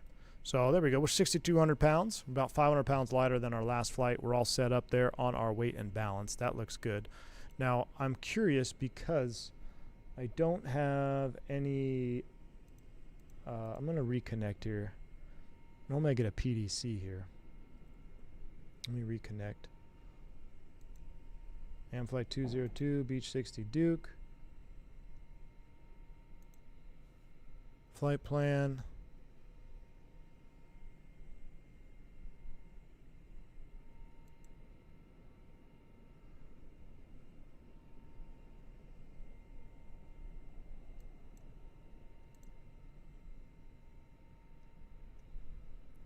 I really don't like this new...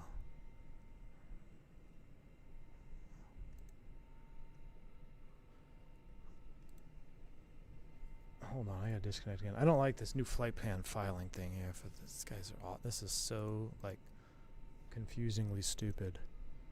Alright, refiled. Alright, I guess we're not getting PDC. That's fine. Let's see, make sure there's nobody on above us. SBP, technically we are under control of LA 3555. We'll talk to it. We'll get a clearance. And then we're headed up to Hayward. All right, cool. Flight plan is filed. Flight 202 en route burn, 242 pounds. Let's fire it up. Let's get one engine running, and then we will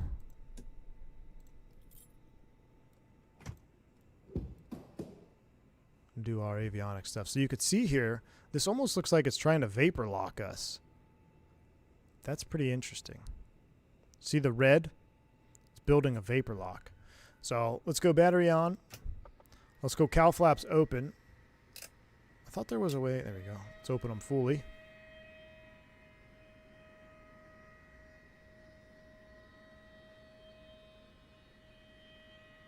Is there a specific advantage to this turbocharger to a turboprop at this plane?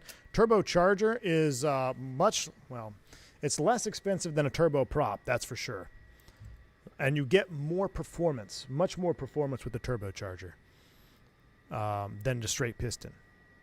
But a turboprop would be superior, but more expensive. All right, so our cowl flaps are full open. We're going to have to see if we get a little vapor lock there. We don't need to do any pre-oiler. I don't think we need to do a pre-oiler because we're hot. So we will crack the throttles here. And I'm going to crack that. Let's just see if we can get a... we'll do a quick shot of prime on number 2. Run those up.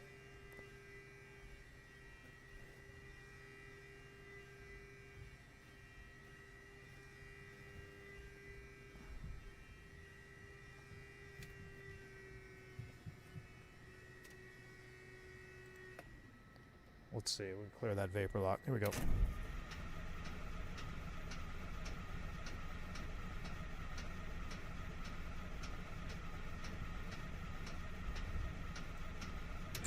Oh, jeez. Let's go full open. Right pump. There she goes. Fuel pump off. Crank it. Come on, baby. Come on. Come on. You can do it.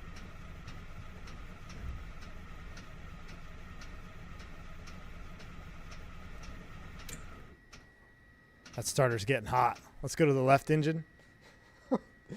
This is wild. So our right engine's vapor locked. We gotta let that starter cool.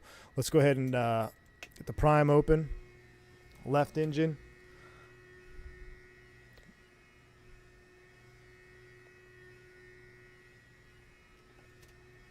Oh, wrong throttle lever. There we go. And the wrong throttle open. Here comes the fuel. There she comes.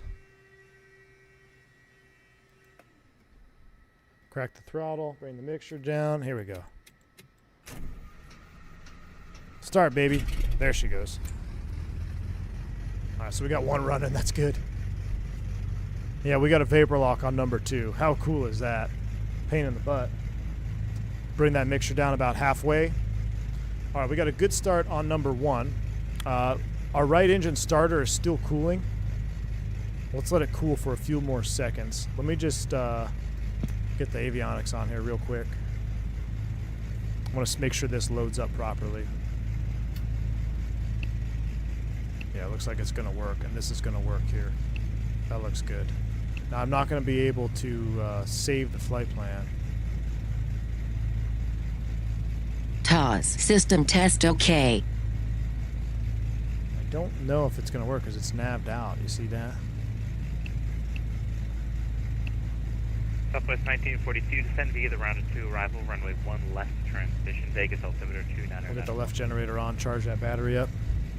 Descend via rounder 2 arrival. Inverter on. And we'll pick up a runway clearance 1 from this left guy, and then we'll start number transition 2. And altimeter 2991, Southwest 1942. While we let that starter cool.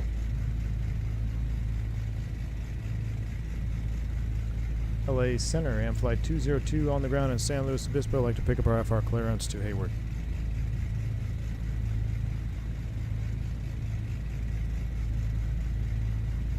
AM Flight 202 LA Center, you're cleared to the Hayward Airport via the ODP to Morro Bay, then as filed. Climb maintain at 5,000, expect 16,000 5 minutes after departure.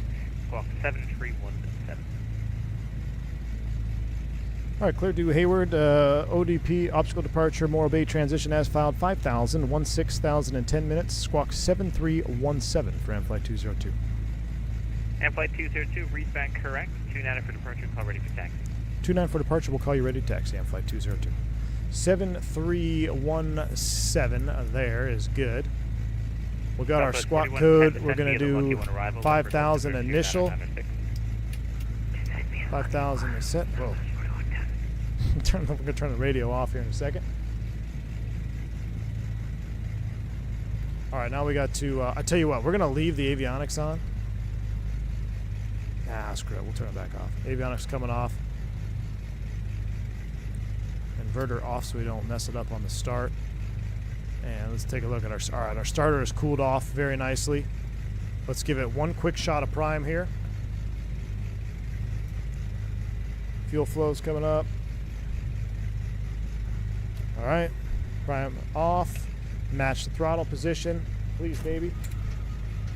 Come on. Come on. There she goes. Bring our mixture back down about halfway. All right, now we got 2 good starts. Now we can go ahead and get everything fired up. Avionics master, generator 2 is on. Cow flaps are full open.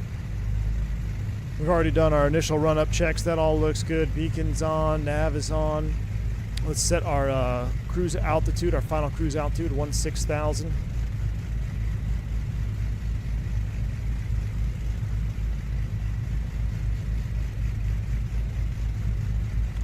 Bring that rate up about 45 degrees. That looks good. We'll go auto cool on the blower. Air conditioning flap's going to open over here.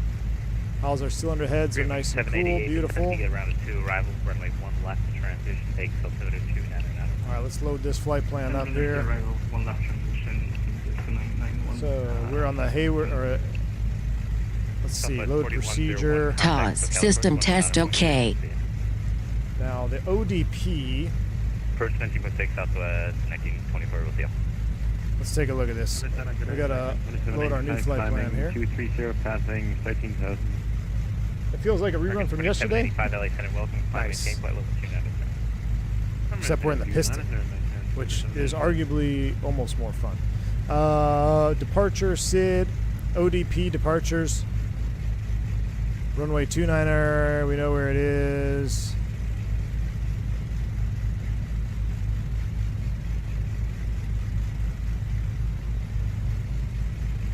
Grape breeze the other way, Weiner 4. Trees beginning, train center line, fence line. Okay, takeoff, obstacle, departure, notes. Obstacle, departure, takeoff, notes. Minimums, takeoff. Obstacle, departure, runway 29er. Climb on heading 290 to intercept the Morro Bay 050 to Morro Bay and hold. Continue hold and climb. Southeast left turn 306 inbound across Morro at or above 4,000 MEA for route of flight. So, a couple things we need to set up here. Morro Bay, intercept the 050 to Morro Bay. So let's go back. I wish I could just put runway 29er in there. Alright, we'll go back, go back. Add waypoint, MQO, Morro Bay. After Morro Bay, Center, good afternoon. Top of 420, passing 1,000, 11,000 on the radar 2, is that maintaining flight level 100. which is going to be Paso Robles, VOR. Papa Romeo Bravo. How's it going? What did I miss? Mike, what's up, man? Good to see you. We're just fired up on our second leg here. We're getting ready to depart. Head to Hayward, our home base. We need to load airway. Victor 25. 4101, go ahead. To Southwest 4101. OC. Contact SoCal approach 128.05. I'm ready to approach 4101. LMNO, all the way down there. Woodside. That's loaded up. We'll load that. And then from there, direct to Hayward, Hotel Whiskey Delta. Hayward Executive Airport. We'll load it in. Messages are cleared out. Back. Map page is up. Now, we got to do kind of an interesting little hold situation. 050 radial off Morro Bay. So let's dial that in. Delta 1545.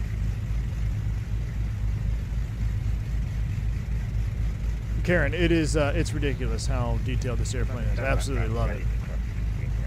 The 050 radial, which is going to be we got to do the 240 inbound, right?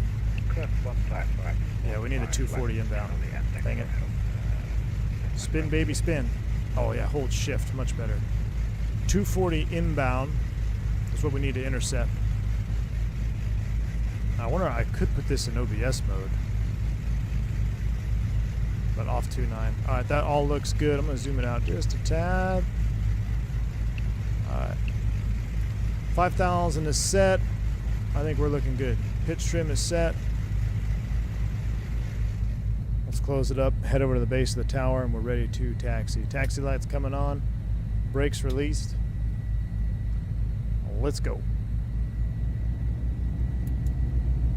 Oh, dang, I just cleared my squawk code, 7317.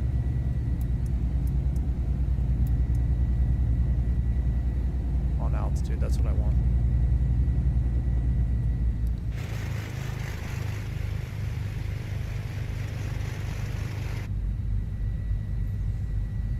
LA Center, AM Flight 202, base of the tower, ready taxi with the weather. There were two aircraft there, AM Flight 202, runway 29 to taxi via Alpha, altimeter 2995. 29er, taxi via Alpha, AM Flight 202. All right, 2995 is set. Oh my gosh, Navigraph has been up the whole time. Sorry, y'all. Sorry, thanks, Fireflyer. American 2727, rate of contact, welcome aboard. Let's go panel light on here, so we can see a little bit. Let's turn the red off. Just the white light, all I want right now.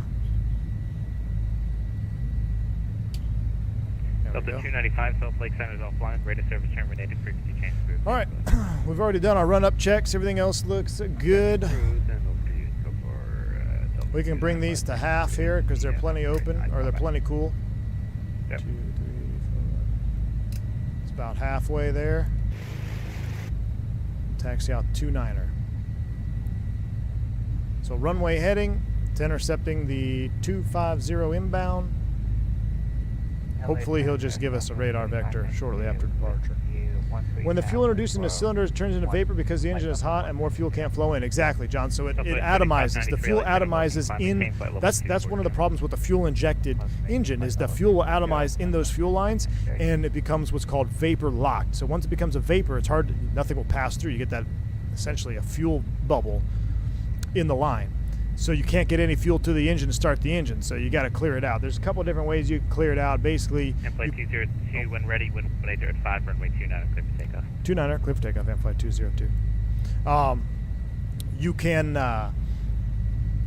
go wide open on the throttle and crank that starter so you can clear out the fuel vapors. That's one way to do it. Probably one of the ways to do it.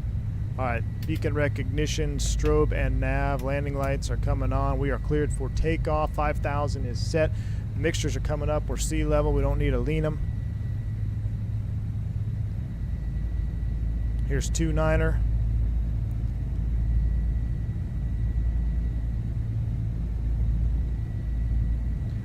Cool. So you could wait until the engine cools all the way down. That's could take a while.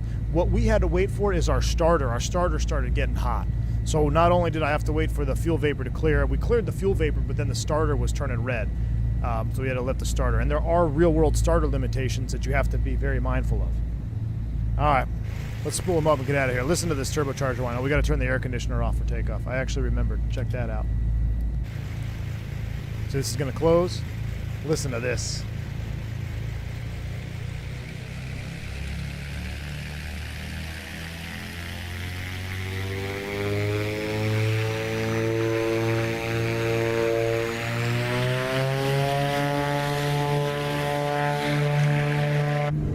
Oh man, these sounds. Airspeed's live, we're rolling.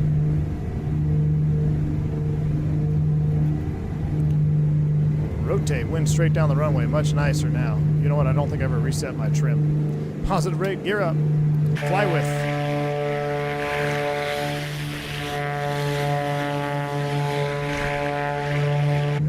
Oh, so good. So good. Cross 12 LA Center, wind 0.010, runway trigger, takeoff. All right, I'm looking at my second HSI here for navigation. We got 240 selected. 485, Albuquerque offline. We're going to keep climbing. We got to comply with the ODP here, so basically 120 or blue line.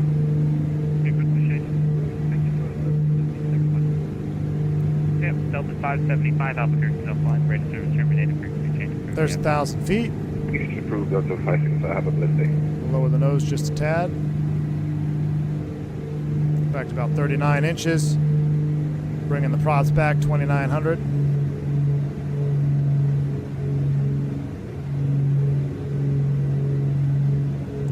Sink those propellers.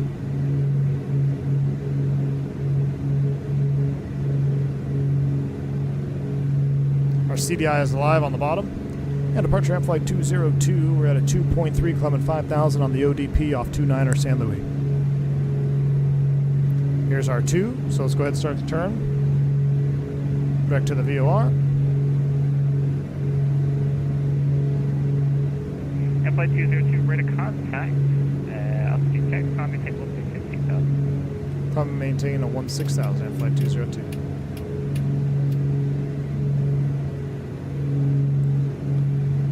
Southwest 1942 at Roman cleared ILS running the bus.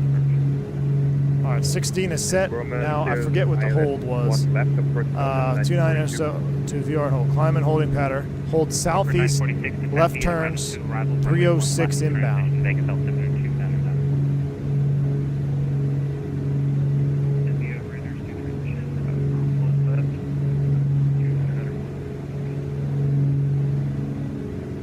I'm trying to do a hold entry here on the fly. So 240, 306 inbound. We're gonna cross over the Center for VOR. the contact, climb, maintain flight level 3. We probably just do it direct, right? Yeah. Be a right turn all the way to the opposite of 306, which would be 2727, descend via the Lucky One arrival, then 126 outbound. So it'll be a right turn 126 outbound.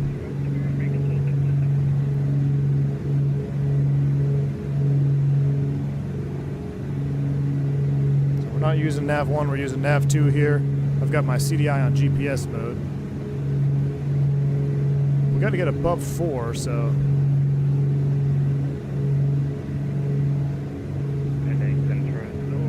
now technically we're above 4, so I think at above 4 for route of flight, so we don't need to hold anymore.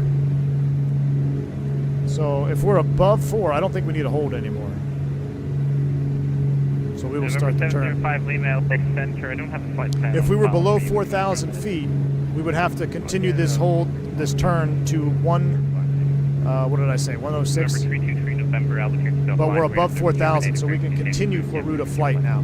So now I'm going to continue to lower that nose, accelerate to about 140 knots here in the climb out, and now I'm going to follow my nav1 HSI, which is synced to my Garmin. So trim it down just a little bit more there, give me 140. And let's go ahead and quarter inch back there on the mixtures. Lower that nose.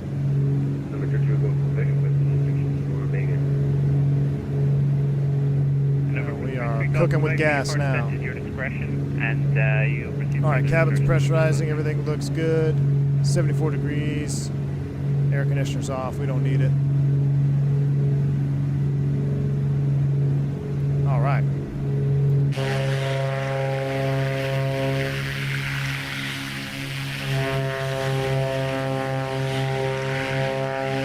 Gosh, I love that sound outside, man. Let's get back on our course line here. Joe, did you end up picking these birds up? I know you were thinking about picking them up instead of the 414. Let's get her dialed in here. Turn the sim down a little bit. November 705 Lima, there we thank you. You're cleared to the Monterey Airport via the obstacle departure to Morro Bay, Mike Quebec Oscar, direct Papa Romeo Bravo, that as filed. Climb maintain 5,000, person climb maintain 6,000, no problem, and squawk 671. You always make me buy when you stream GA. I tell you what, Billy, I'm having so much fun with these birds, man. I love our Fenix, I love the PMDG, I love our Fokkers, I love all the airplanes in this sim. But it truly is a different level of joy and satisfaction when you fly GA low and slow. And I mean, we're not even that low or slow in this bird. But it's just a different level of satisfaction and enjoyment. And I can't really explain it until you experience it yourself in the sim. You know, it's hard to beat, I think. I think the true aviation enthusiasts November 705 Lima, really runway 29 for departure, call ready for really get what I'm saying. A little bit more aileron trim there.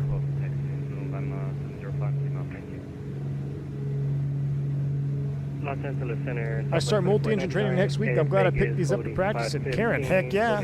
Absolutely practice in these birds. Absolutely. A little bit more. We're a little bit late there on the mixture lane. Let's go ahead and bring that back just a tad more. Once we get up to cruise, we're going to dig into the POH for leaning procedures on this particular airplane. We'll double check that I'm not just blowing smoke. I go through phases of GA, then airliners, etc. Yeah, Billy, I do go through phases as well. You're absolutely right. A lot of phases in the sim. There's 10K. Let's go ahead and get these lights off. Just straight beacon and nav. United 1887 LA Center. How's our temps? Everything looks good. Cabin's pressurizing. Temperatures are fine.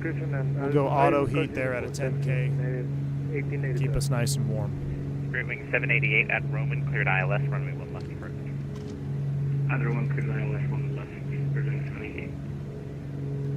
788. Cole, I agree. There's definitely a different challenge factor with GA birds as well. 420 descend via the Disney 5 arrival, the John Wayne. I mean, but this bird, you get her trimmed out. 2904 and descend the Disney 5. And I love flying it with the Bruner, man. I don't know if Bruner's going to Expo, but if y'all are going to the Expo and the Bruner booth is there, you got to try it for yourself. And you guys know what I'm talking about. So we've got a little bit of a crosswind here. It's pushing us to the right. 4110 contact SoCal approach 119.6. I keep coming to the right and I keep getting blown off, so that tells me we got ourselves a little bit of a crosswind. So let's go ahead and come further left. Jungly Sim was gifted a membership from Billy B16. What, Jungly Sim out here ghost watching the stream? Billy B16, thanks for that. Thanks for that gifted membership, man. Very kind of you. I'm more upset. Jungly Sim's out here ghost watching the sim. Jungly, what's going on with you, man? Joe Plains Town Race says I also never got a chance to be at the TBM, but I think I'll hold off until they update it. Oh, you know what, Joe? Yeah, I love the TBM too, but this airplane brings more with the tablet for sure. I'd love to see the tablet interface there for the TBM. I'm tired of S-turning. We're going to do an attitude hold here. Autopilot on, nav, attitude hold, maintain 140, climbing to 16,000. Runway 8, crack back on the mixture just a tad. And we're looking good. We're climbing like villains now. Southwest 1942. Do the Pistons have inertial seps? No, thrust set they don't. That's just a turboprop thing. 1942. Because remember, the turboprop is bringing air in to compress it and give you thrust. There's really there is air going into these engines, but it's not. Number 705 Lima, runway 29, taxi via Echo Alpha, cross 29 on Echo. It's not like forced induction through a turboprop through the compressor hot section. You know, this air is coming in. It is filtered. You know, there is vents. Opens offline. Radar service terminated. Frequency change approved. Yep, go. Thanks for the ATC on flight 202. So I mean, that's a good question. But yeah, there is no inert SEP on this. They're definitely not as sensitive. So I'll have to link, because I did a whole video on the turbocharger and exactly how it works on these engines a long time ago. I actually did an X-Plane. I think your turbocharger RPM 103.8. That's crazy. It'll be a good refresher. There's our alert box. We're on 22.8. We're on Unicom. We'll let her level off. A handful of retro fixes for Black Scare are in the works. That's what I've heard, Force Raptor. FC Receptor. Zippy's here. What's up, Zippy? Missed the starter second leg is a 750. Yeah, 750 is working just fine. I honestly think it was because the way I had it set up. I might have to try the working title again. I swear I had my working title working just fine. Working title working just fine. What does this mean? Low heat, low heat. Right in the middle. It's 74 degrees. All right, as we level off here, we'll go ahead and close the cowl flaps a little bit. And we will set cruise power. Come back to 34 inches. Bring our props down 2,600.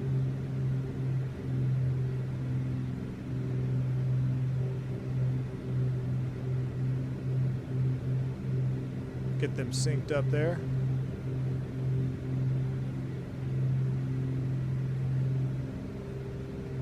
And come back to about 75% on the mixture. All right.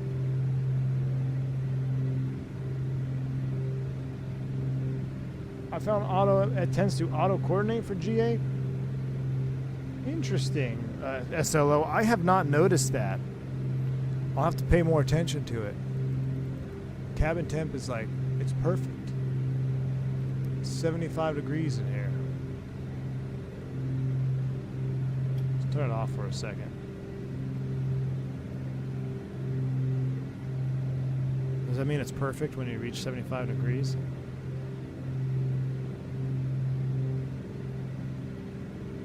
73.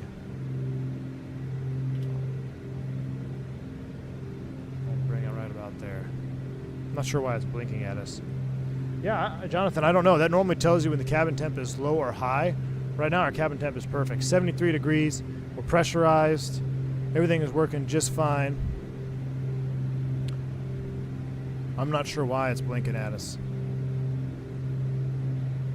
SLO picks up a membership from Zippy Zapple. SLO. Make sure you say thank you to the legendary Zippy. Zippy, thanks for that, man. I appreciate the support. We'll go ahead and close the cowl flaps all the way up now, and then we will, I'll turn the volume down, and we'll set in here. I'm going to pull out the manual. I want to look at these leanings, procedures. That should be fully closed. We're looking good. Let's take a look at the outside view here for a minute.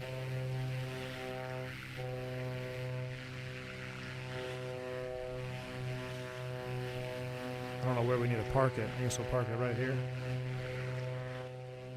Turn you all the way down. All right.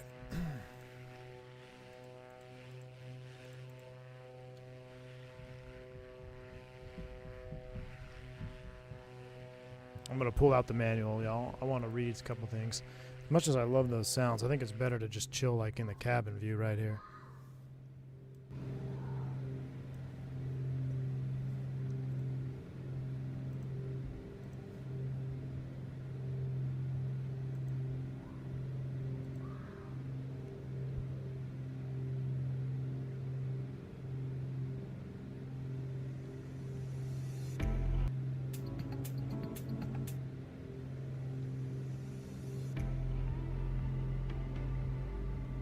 All right, we're set in here. Does the tablet show anything? What do you mean, for leaning? It shouldn't. Let's see. Combustion heater's working. Turn it off. Combustion heater's off. Temperature will drop rapidly. Let's see if we can just get it cooled. Put it here at 12 noon.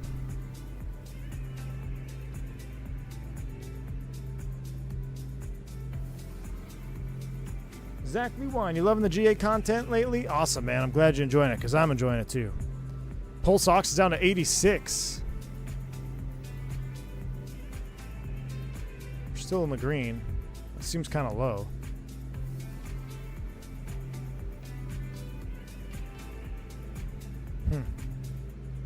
Pull the trade table out. Yeah, no trade table on this sucker. All right, I wanted to look at clear cylinders, clean plugs. We don't want to do any of that. Turbocharger RPM is down 83%, or 83,000 RPM. We have an active failure. Electric bus 2 right. Uh-oh. Did we pop a breaker? Oh, look at this.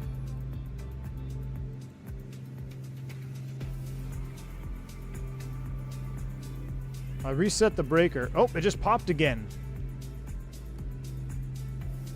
Uh-oh.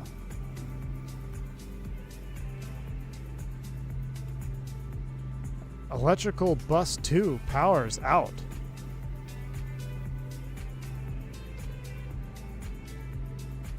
Cabin altitude high.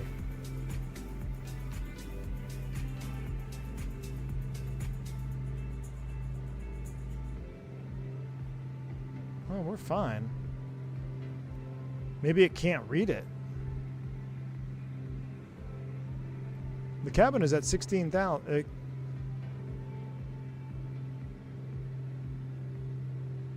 Cabin is at, so we didn't pressurize.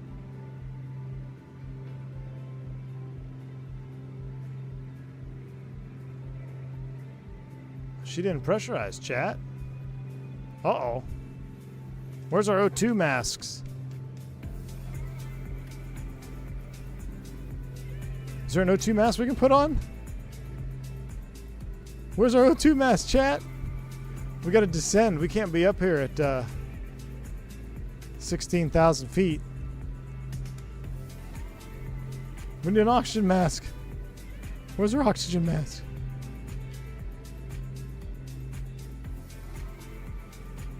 Do they not carry oxygen masks because it's pressurized? I think you have to. I think you have to. Where is the mask? Can you not put it on? Alright, we gotta descend down to 10,000 feet. I'm getting very, very sleepy. Well, this ruined my cruise, my cruise and chill music here. Alright, we gotta drop down to 10,000. We could do 12 because it's day VFR. We'll drop down to 12,000. We'll go 12,000. We'll go attitude, and we'll go down just a tad. We gotta get down 12,000 feet. Oh, my pressurization dump switch is still in dump.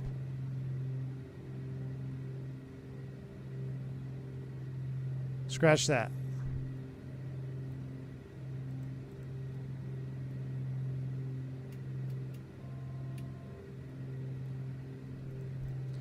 Chat.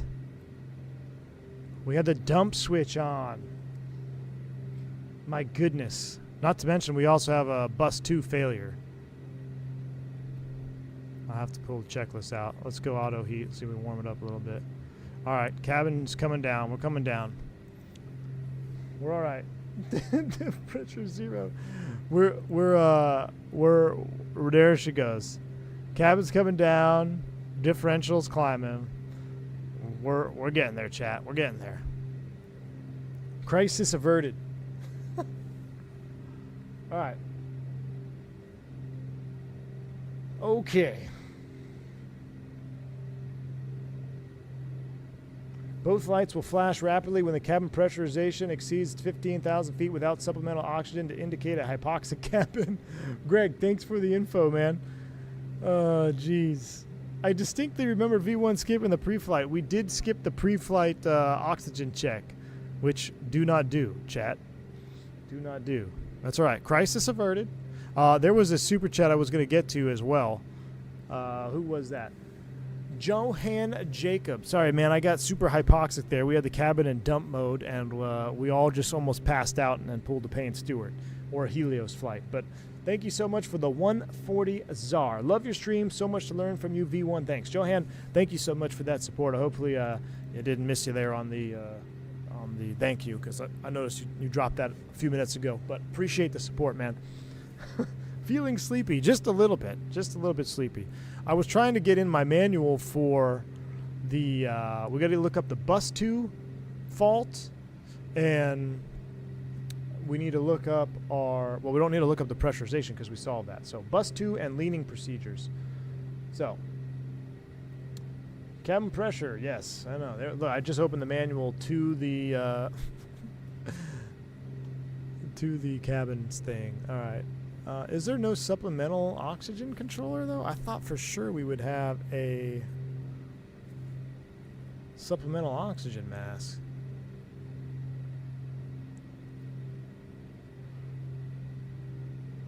That's right.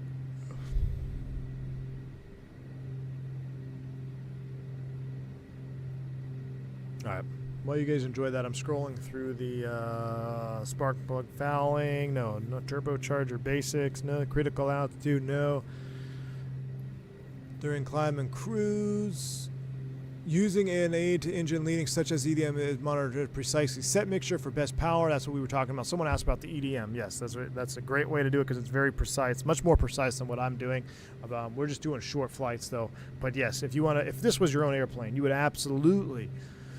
Probably use the EDM to be as accurate as possible because you want to treat these babies as kindly as you can because they are expensive to fix. Let's see. Engine power settings. Here we go. Full throttle, maximum continuous power.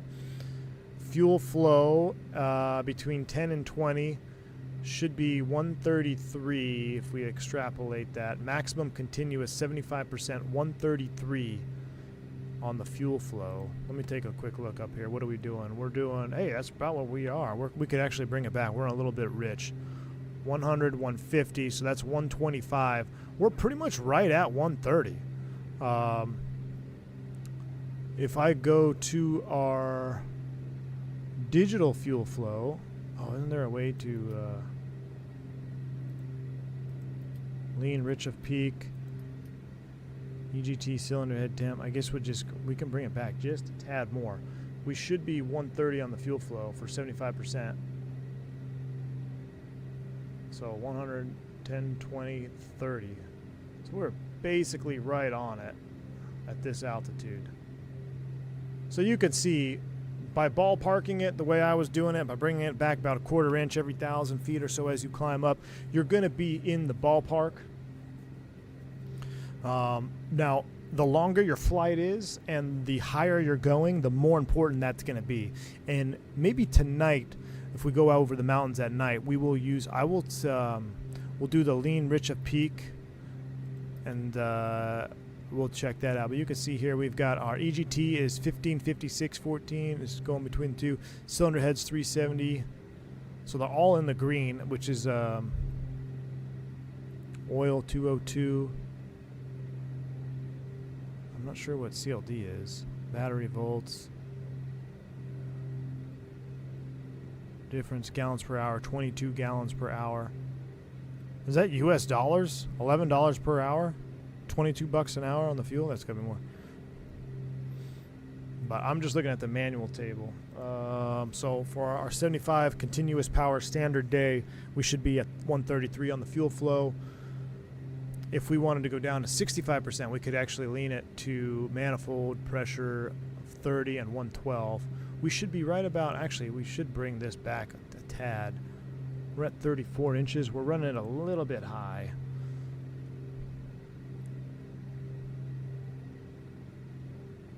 At 24, I mean, we should, probably wasting a little bit of gas here. Let's see if this changes our speed much. We're 180 indicated.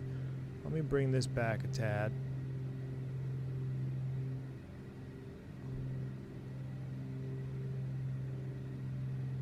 Bring it back 2 inches.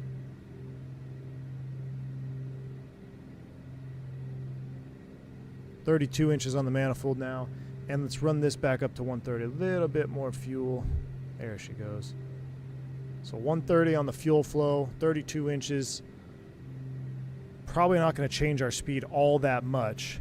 Still holding right about 180. That's going to be a little bit nicer to our engine. We're not running her quite as hard. And you can see it only a change of maybe 3 or 4 knots. USD is used. Okay, that makes much more sense. Thank you. I was like, US dollars? That's high. That's fancy. You could set the price per gallon of fuel on the EDM. Oh man, look at that though. That's just, this is an awesome view. There's a button above the co-pilot to get fuel flow on the DEM. A button above the co-pilot stack to get fuel flow above. Oh, EGT fuel flow.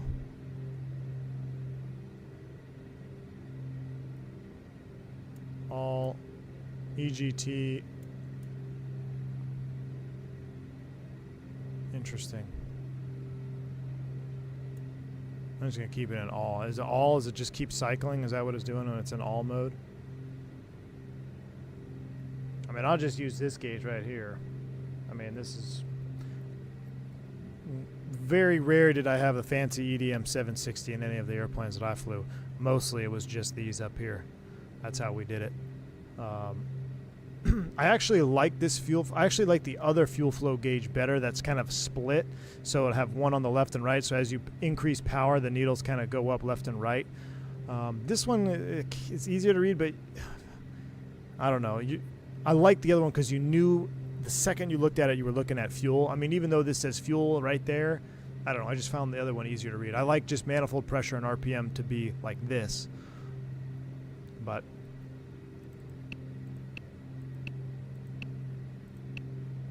We got a little ways to go yet. I'll tell you what. Let's. How's our cabin? We're still coming down.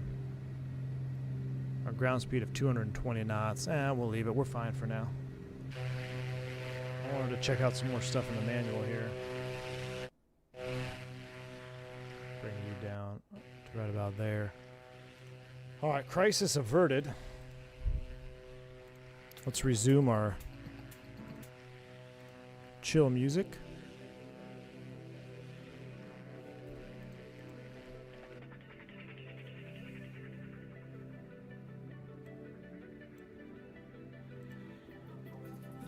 Standard day, ISA. Cruise climb.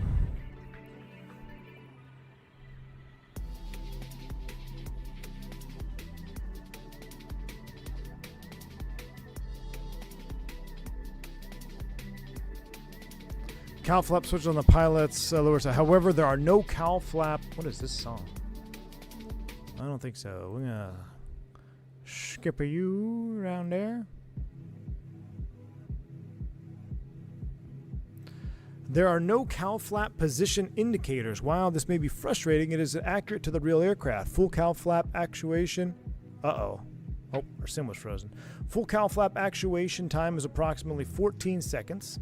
Similar to setting flaps in older model Cessna aircraft, the switches must be held for the approximate duration required for the desired setting. Since this is TDS and flight simulator, an invisible switch is positioned between the two cowl flaps that will actuate both cowl flaps at the same time, which we found. So there are no indicators, which is true to the real airplane, which is very interesting. Force Raptor or FC Receptor gifted 10 memberships. Thank you, Force Receptor. Appreciate you, man. Thank you for being so kind and supporting the channel. If you pick up a membership, make sure you say thank you. What about the electrical fault? Anything? Oh, thank you, Thrustset. Yeah, we need to see if we can find. Is there like a? Let me go to the checklist at the bottom. We got a bus 2 fault, right? Let me scroll all the way to the bottom of my checklist here. List of possible failures. There's a ton of them. I can probably check in the iPad too and see the systems that are failed, but I want to actually look at the checklist first.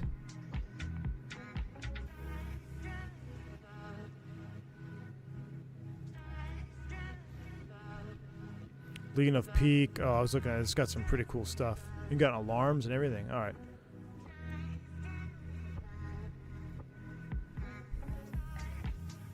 En route climb, cruise. Props to 25 for cruise. Interesting. Lean of peak or rich of peak is the mixture. Pitot heat on if less than 4C, which we're pretty much right at the limit. We probably should turn our pitot heat on. I'm actually looking at the cruise checklist now. 32 inches manifold, 2,500 on the prop. So we're running Friday power. We're going a little bit more than the cruise. But let's see. Balk landing, abnormal emergency checklist. Here we go. I wonder if I can show you guys this. Can you guys see this? Let me bring up the... I don't know if you can see this. Hey, you can. All right. Cole, thanks, man. Thanks for saying that. My best flight sim channel by far. V1 has helped build an incredible community. Hey, Cole, couldn't have done it without all y'all. You guys are the heart and soul of this channel, right? I mean, y'all, this is the reason the community is the community because of y'all and all the support that you give each other. Oh, that's a view right there. All right. High pressure diff, generator failure.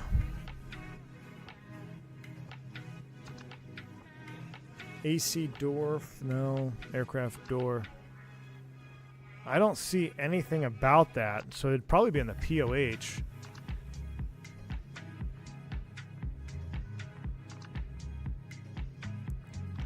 Electrical smoke or fire.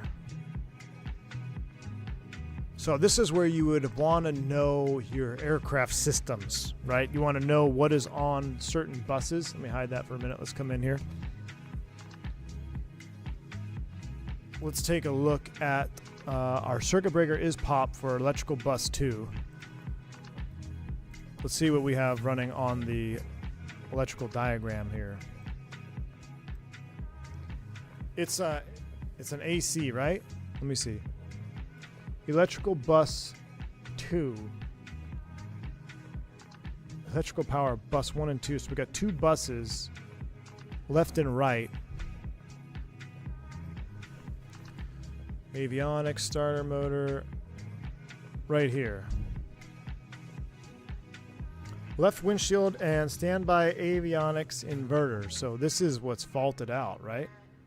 Windshield heat switch must be on to utilize standby avionics inverter. That's interesting. It's not the avionics, it's electrical bus 2. right pitot heat, right propeller heat, strobe, propeller sync. So these I would imagine we lose. Oh, right here. Yeah. Right, our bus 2.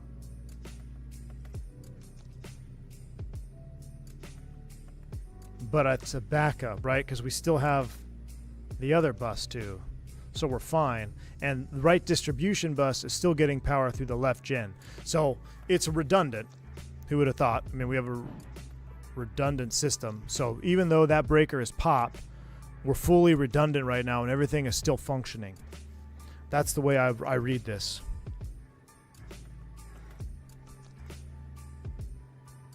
Why are we playing Christmas music here? What's going on? All right. But yeah, do you guys agree with that? So the way I'm reading this, if the right bus breaker is popped, the distribution bus is still getting power from left gen, and the left bus 2 is still powering electric bus 2. So we are 100% A-OK in operation right now. You can't message land ASAP. No, we don't have that yet. Now, this is an interesting... So to use the standby inverter, you got to turn the windshield heat on. That's pretty interesting how that's wired up like that. So we got the main inverter. Standby inverter, though, has to run through the windshield heat, too. EFB is top-notch. Glad to see this becoming more standard. Yes, I know, Zippy Zapple. It really is awesome to see how this is working. Look at the nose baggage lights. That's so cool. So, we're fine now. We're going to keep our mean time between failures up. Maybe 10x is too much. I don't know. Are we getting ready to go over? Oh, we're going over Monterey, chat. First jet landing I ever did. Monterey, California. Where's the airport? Should be over there somewhere, right? Over there? Over there? I don't know. Oh, right there. I see it. Off the left wing.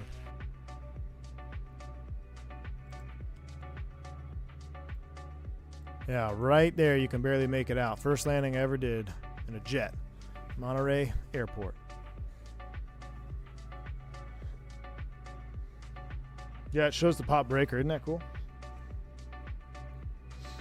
Yeah, Spurious. If we had an audible alert, we would have heard that cabin altitude go off.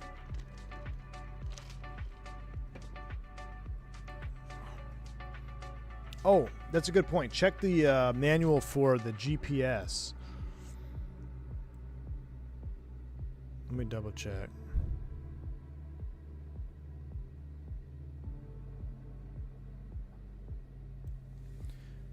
I'm reading it right now. What is that? Dun, dun, dun, dun.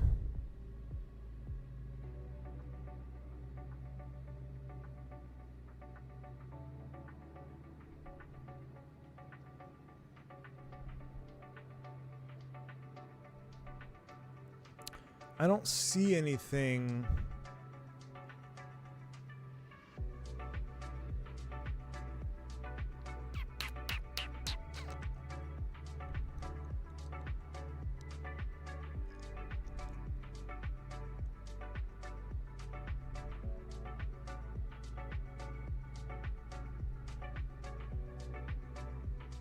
I don't see anything saying about the GPS. I honestly think it's just properly, it was set up because my autopilot, here we go. Let me read about the Century 4 autopilot here. Let's look at this real quick. Relatively simple. Heading attitude mode. Pitch trim power switch. I've used the Century 4 many times. I want to see if it shows where it's linked to. No, I don't have my pitch sync. So on the real airplane, the way this would work, it'd be kind of like the BAE 146, where you can press the switch, the toggle afterburner switch, and then you could then move the airplane where you want it and then release it, and then the autopilot would engage at that pitch attitude.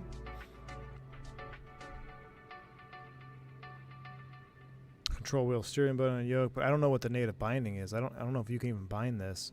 I mean, you can bind it on the 146s. Autopilot mode and can be used to toggle autopilot modes without needing to lock down at the pedestal. Don't even have the flight director on. Yeah, it doesn't say anything about that.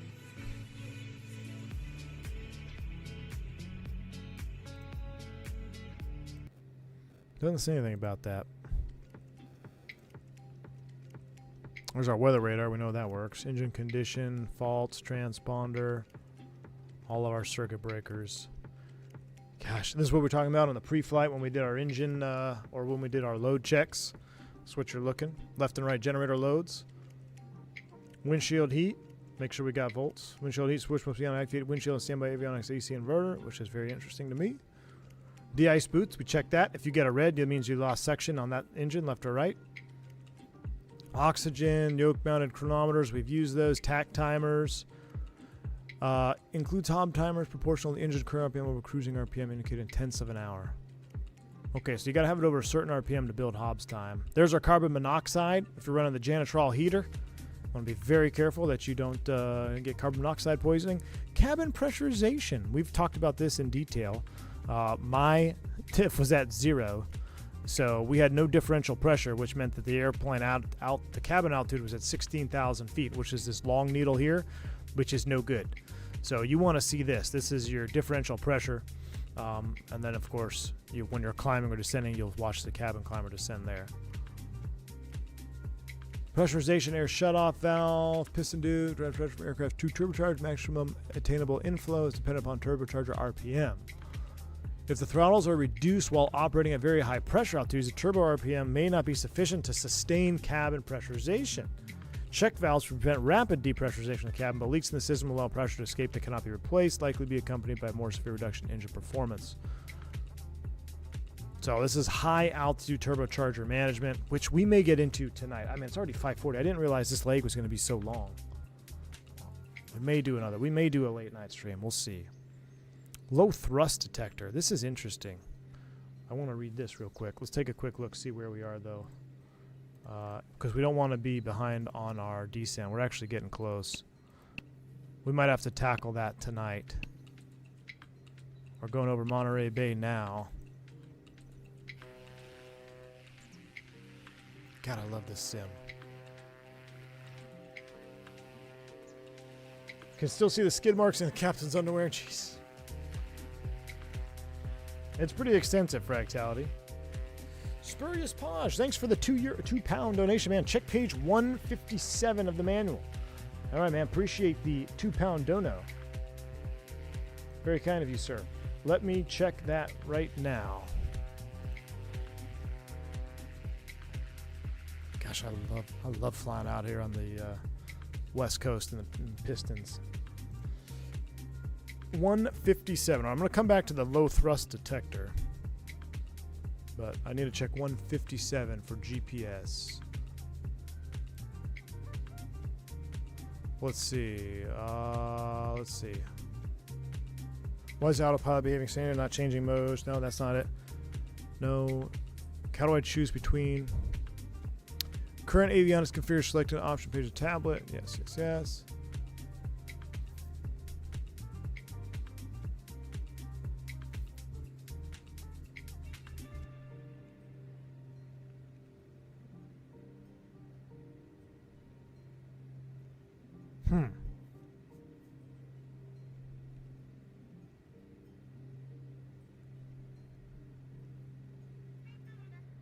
Is that what you're talking about?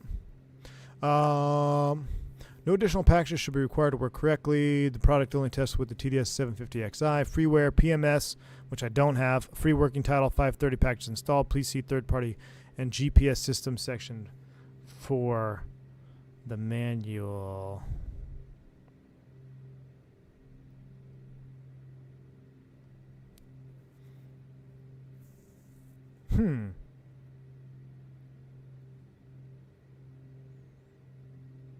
I'm not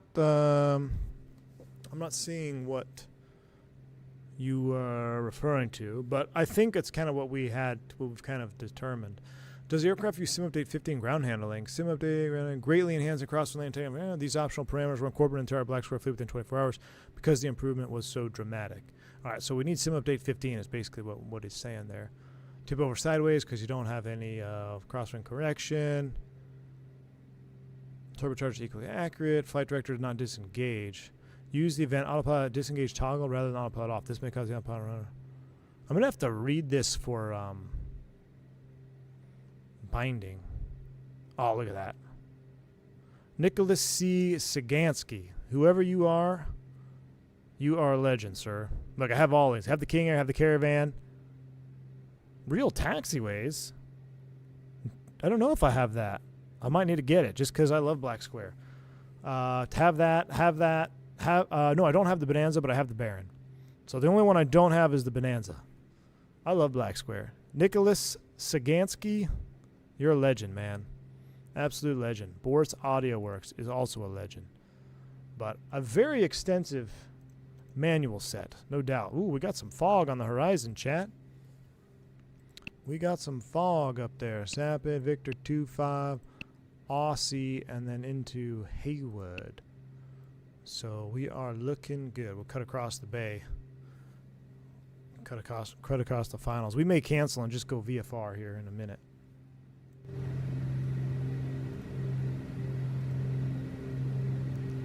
Let's get up here and enjoy some GoPro view. Look at that.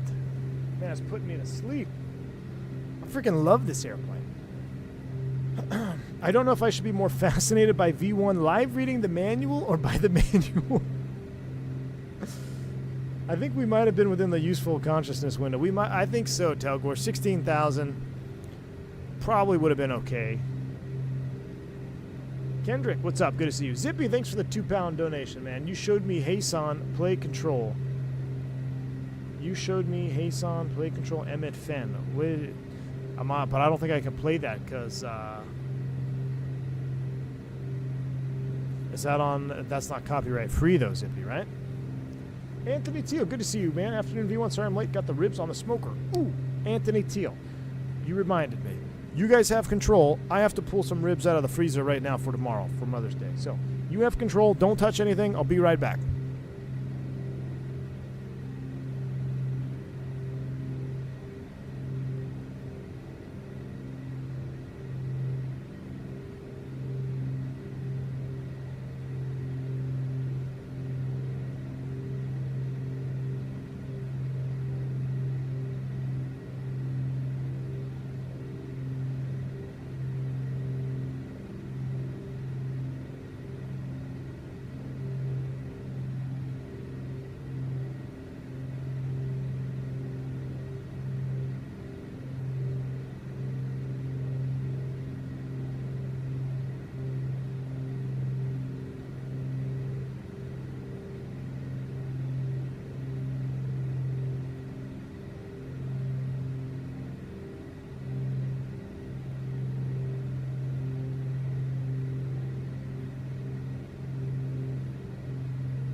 We're back.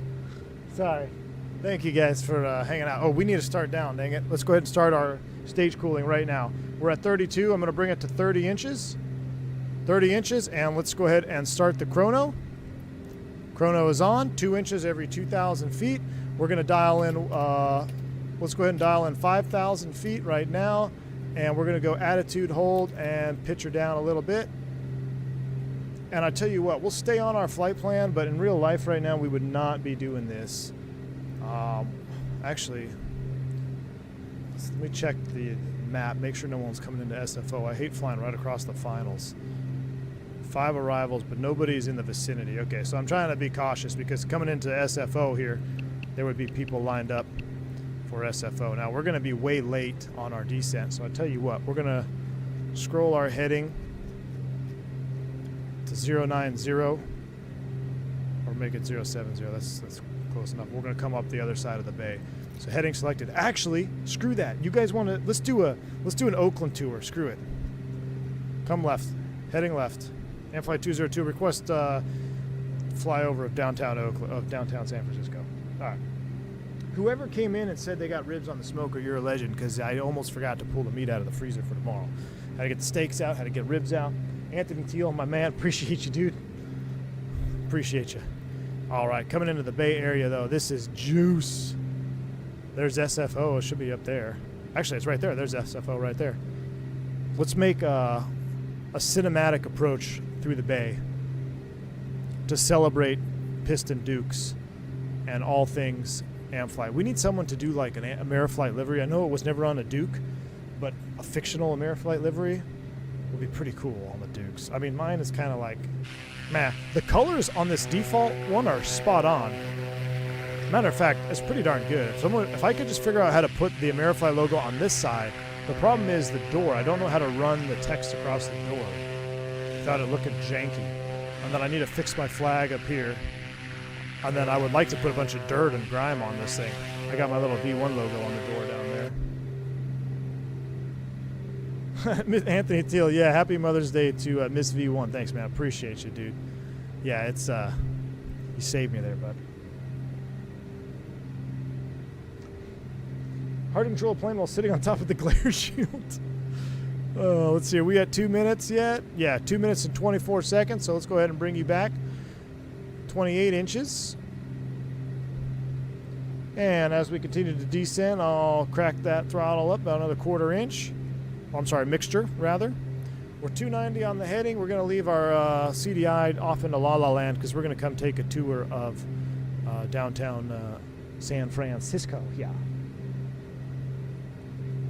Duke is cool and all, but the TBM cockpit. Jeff L., I'm with you, man. I love the Duke cockpit here. I love it.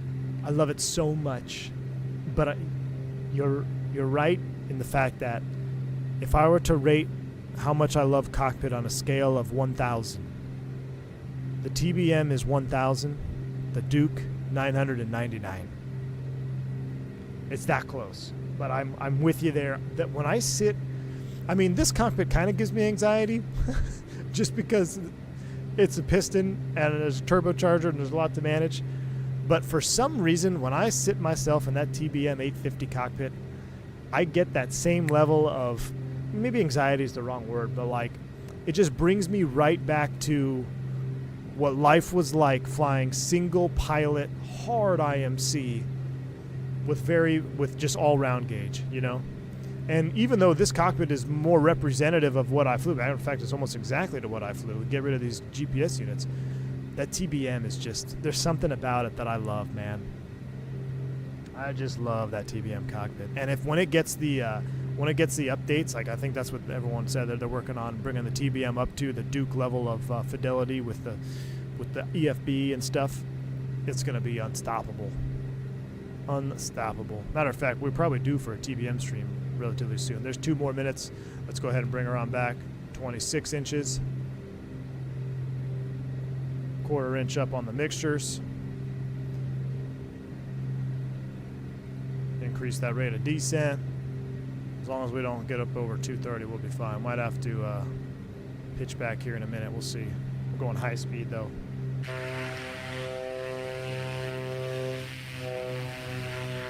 We'll come in right over the bay.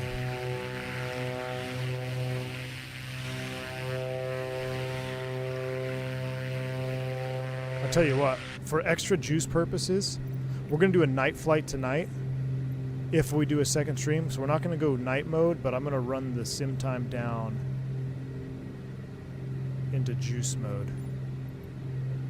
Not quite nighttime, because I want to save that for when we do our night stream. Oh, how good does that look, though? Let's come right up the coastline. TBM here, avionics 2x better. I wouldn't say they're maybe not better, but like, I enjoy it. I don't know. I enjoy the hell out of TBM, but I enjoy the hell out of this too. Look at this. Honestly, they're so close, man. They're so close. TBM is the only black square plane that can lock VOR2 on autopilot. Really? Interesting. I didn't know that. 15 seconds, and then we'll be stage cooled. We'll be at 24 inches of manifold, and then we can bring that power back even further. And then we'll just hand fly her all the way down. So let's go ahead and get some more juice view here off the right-hand side. I didn't know it could VOR lock, or can lock VOR2 on autopilot on the TBM.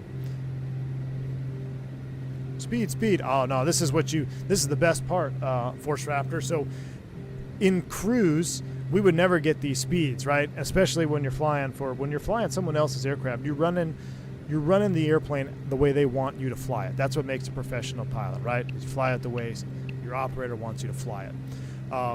But this is the best part, locking that manifold pressure in and just running that autopilot nose down and getting these high speeds. I always like, oh yeah, I'm fast now. I'm a real pilot, flying fast. Guys, look at this view of SFO coming up over the bridge here. We're gonna fly right over the Oakland or the San Francisco Bay Bridge, and then we'll fly over the Oakland Bridge and make left traffic visual into Hayward.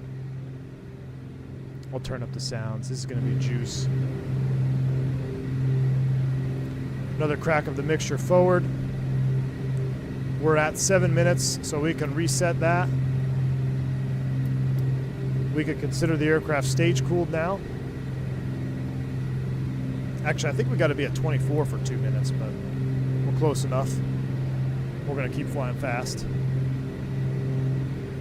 Boris sounds for the TBM. Okay, so JP brings up a good point.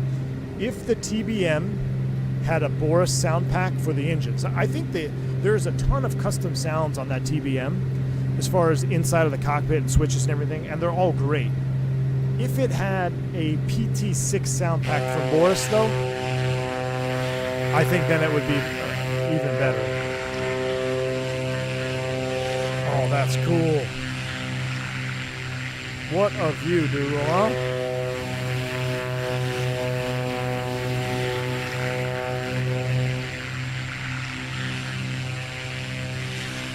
That is so cool. Looks like we just leveled. Tell you what, let's keep coming down. 3,000, attitude hold. We're almost there. 3,000, crack the mixture up.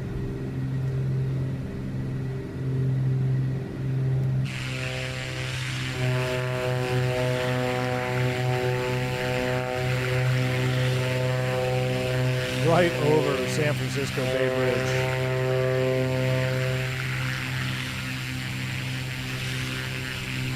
Yeah, JP, it would bring, I totally agree with you, man. It'd bring it to a whole nother level. I took the ferry, took the wife, we got a ferry over here, went across the bay to over here.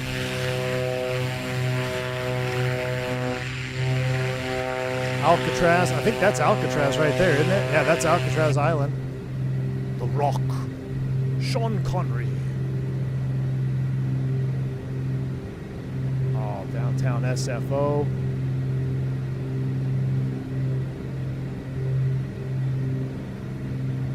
This is completely illegal. Actually, when you depart Oakland, you can request the bay tour, or the, and they'll give you a similar track to this, a little bit more inland. And it has to be traffic permitting. This is why we sim, chat. This is why we Microsoft Flight Sim.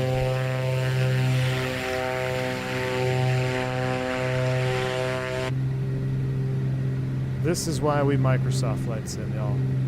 All right, leveling 3,000. We got to remain clear of clouds. We're proceeding towards Hayward. We're going to stay on the over the water. We'll descend to 2,500. Keep trickling down. There's the Oakland Bridge. Wife used to commute across that every day when we were living in Hayward. Used to live on Carlos B. Boulevard.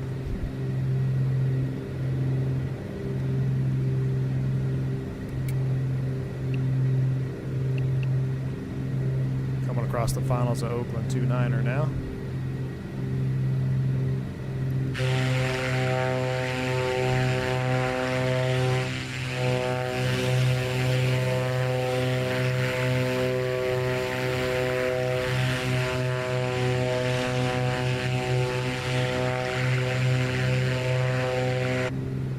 How are we doing on fuel? Just added a little bit of extra time there.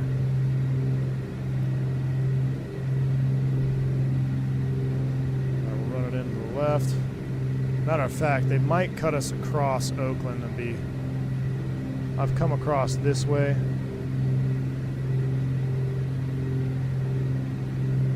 Across overflow Oakland at 2,500. Matter of fact, that's probably more realistic. So let's come over top of Oakland, 2,500 feet. And then we'll join a right downwind into Hayward. Executive. JJ Stevens, what's up, man?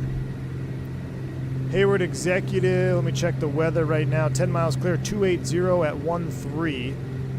280 at 13, so that'll put us on 28 left or right. We'll take 28 left, it's the longer runway. So we'll be left downwind for 28 left over the top of Oakland, 2,500. Let's get a magic barrel ref check.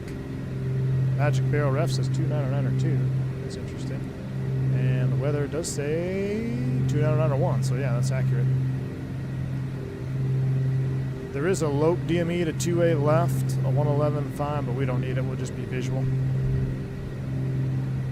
Fly heading 07080 rather. I knew you were an Amflight pilot. I flew the Amflight 213, Oakland to Placerville to Reno to Beckworth, Susanville, then Alturas. Great videos. I'm subscribed for sure. Now, Brandon Petty. Heck yeah, man. Long live the Amflight days, man. Long live the Amflight. Thanks for subscribing, dude. Glad to have you on the channel, man.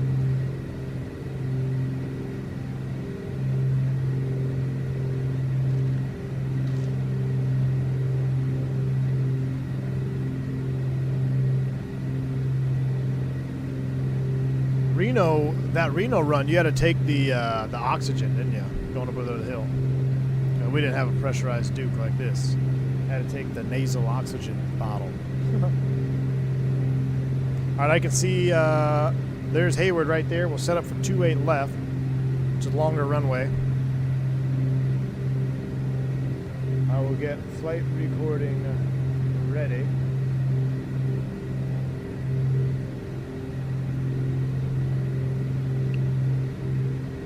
And then we're just going to go straight up, hand flowing. Matter of fact, let's do it now. Put the cams on. Autopilot's coming off. I'm going to set a runway course line of 290 just as a reference. I'm going to flag it out so I know it's not tracking anything. On downwind. Below 180 knots, so we're stage cooled even though we're 26 inches there. Let's go ahead and continue to descend on down. Looking for 1,500 feet for pattern altitude. Actually, it'd be, what's that, 1,200? We're not in turbo. So I used to live out in these hills somewhere. Carlos B. Boulevard. I just remember the road. When I went up to take the meat out of the freezer, the wife was like, "Find Hayward? Yeah, remember Carlos B. Boulevard? Yeah. Used to be up there on the hill somewhere."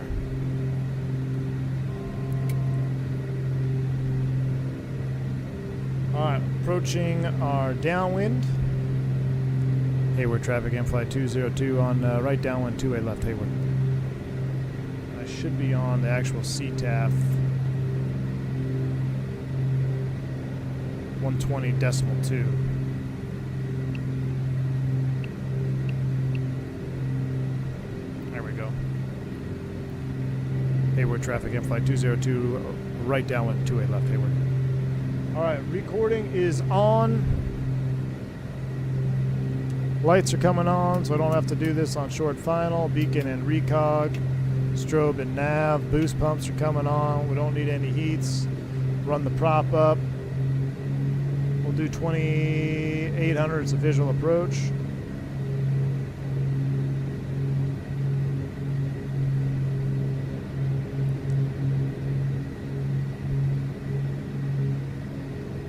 Hear that turbo spool down.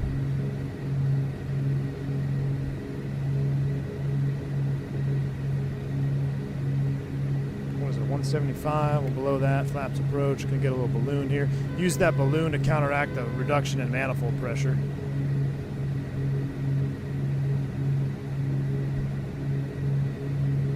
I really need to start loading up my track IR for these visual approaches. Gears coming down.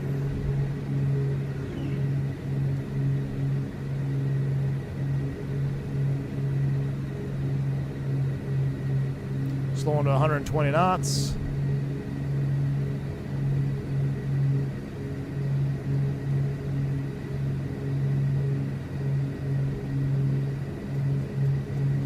Probably overshot the 500 a little bit. Yep. Overshot. Gotta get the track IR running for visual approaches.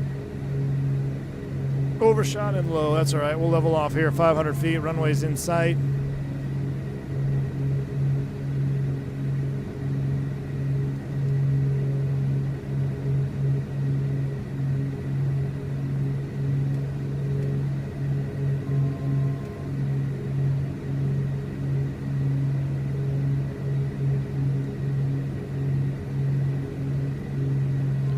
Get on somewhat of a pappy there. There she is. 2 whites, 2 reds. Full flaps. Start slowing down 100 knots as we cross the numbers. Oh, now we got high. That's alright. That was an ugly approach.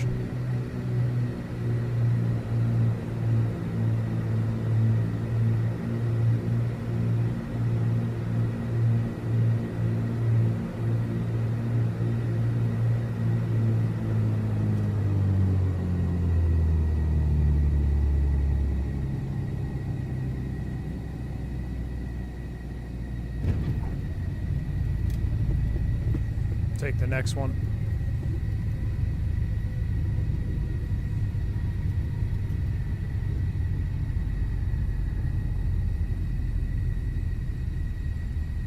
Ladies and gentlemen, welcome to Hayward Executive. Get them up to 1,000 RPM, pumps off. Clean up the flaps. Mixture's coming back a couple inches. We'll cross the runway here. Turn the air conditioner off. We'll go cabin dump. Once we clear, we will get the lights, taxi, landing, recog, beacon only, nav and taxi, wing is off. And let's pop that. Juice. Ladies and gentlemen, we here.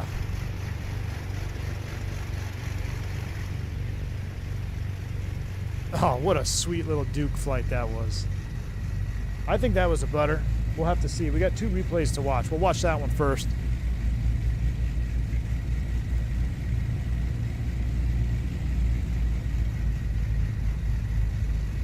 All right, as we're coming in here, we did clean up the flaps, right? Flaps are clean. We'll put pressurization into normal. Everything. Oh, we're steering off here.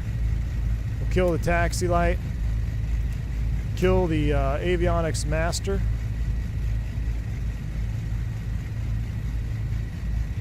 I can't remember if we parked with the cow flaps closed or open. We'll open them. I can't remember what the procedure was.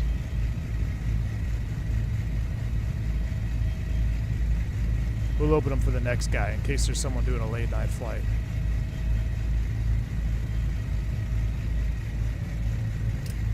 I want to say we closed them when we shut down. Generators, inverter,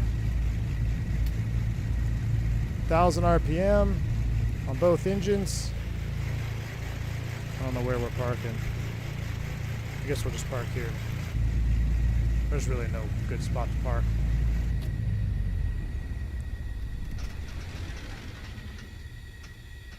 Erp, Ghost Ride the whip, brakes are set. Magnetos. And make sure everything else is off. Beacon is off. Everything looks good. Let's go ahead and kill the battery switch. We here. Let's unload. 15, 30 gallons of fuel. Pretty good fuel plan if you ask me. Ladies and gentlemen, welcome to Hayward, California. Beautiful. Absolutely beautiful. Now, I don't know if this is going to mess with... The only thing I don't like about doing replays is probably going to mess with my engines. Hopefully it won't. Let's close the doors. We're going to leave the engines off. Turn the battery switch on. Put the mixtures up. And let's watch the replay. Oh.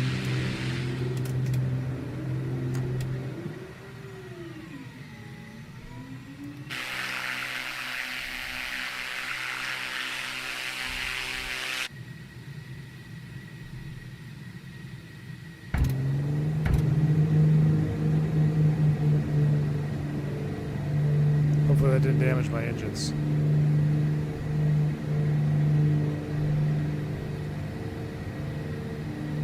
We duked, we chilled, indeed. I'm gonna need you to see your license and registration for stop. You were all over the road. I forgot G's again, man. There are a few really interesting they did in beta. With the wind, you might like the one. You can feel the wind push the nose down on takeoff if you get a big downdraft. That's pretty wild, JJ. Yeah, I'm excited for Sim Update 15 if I ever get to see it. Oh, look at the scratches on the paint there. Oh my gosh, what a view, man. That is so juice.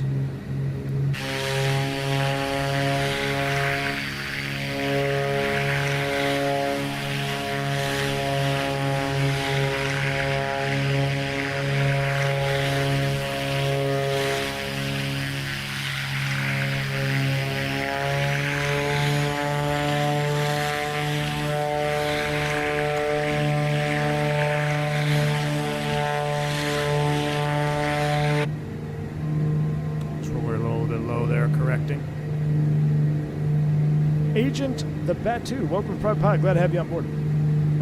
Adama, yeah, we're aware that you can close both of them at the same time. I love it. I got it. Been doing it, man. Thank you. Makes it handy for sure.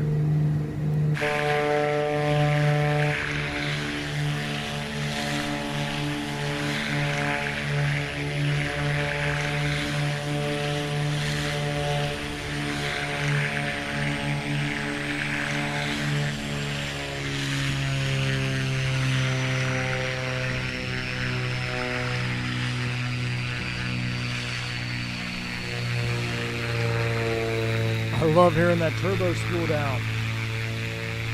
Oh, that is so much juice.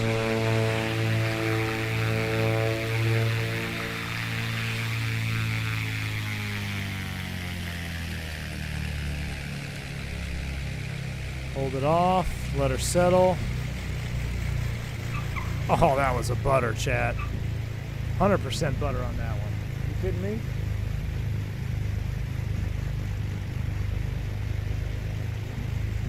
Let's do a flyby shot here.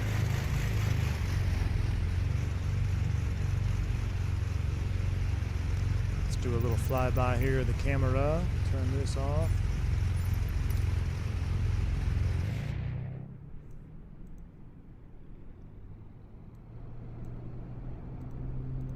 I think Boris put 5 extra PSI on the turbos.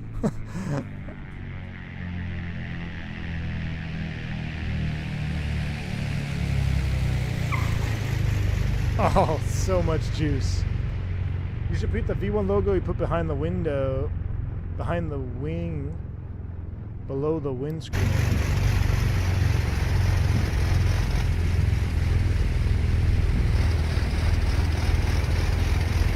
Oh, wait, like here? Alright, let's go ahead and pause here to stop that. We're going to load the other replay into Santa Barbara now.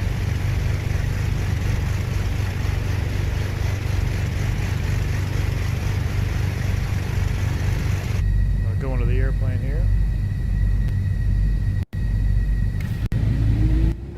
Sim's going to freak out for a second. Hang on. I'm going to let her load in. Mute the sounds. You should put the V1 logo behind the wing, below the windscreen. On the front? Like on the nose, Matthew Kelly? You're talking about like up here? Or like right here?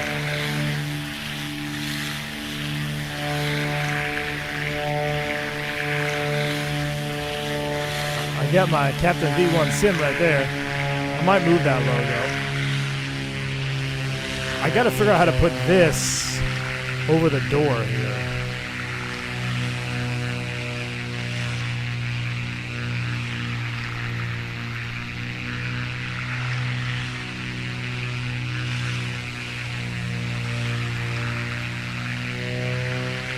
And I gotta straighten out my flags.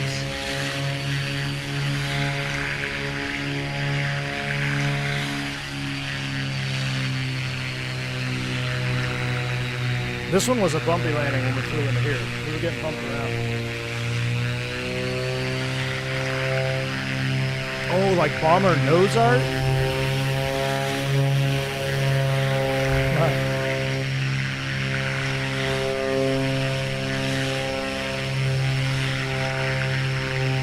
A skirt emoji. Impact. Look at that, though.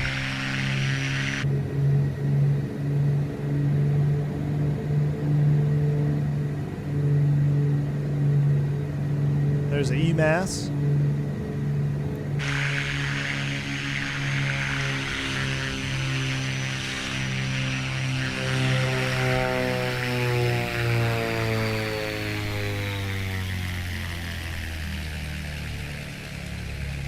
Oh, we're getting good at landing this thing, chat. I'm going to smash my next Airbus landing, but we're getting good at landing this one. All right. Skirt, skirt. I know, I love that. Here, let's watch it again.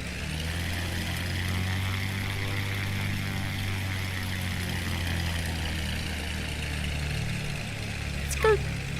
Oh, it's so good. So freaking good, man. All right. That's it, y'all. Enjoy the last replay. Coming in here, Santa Barbara. I don't know if we're doing a late night flight. If we do a late night flight, it's probably just because I can't stop flying this thing and I want to do a late night flight. I don't know, maybe in an hour or two from now. Everyone will probably be asleep. I don't care. I just can't stop flying this airplane. I love it so much. Thank you all for the support. Again, if you haven't already, please do hit the like button.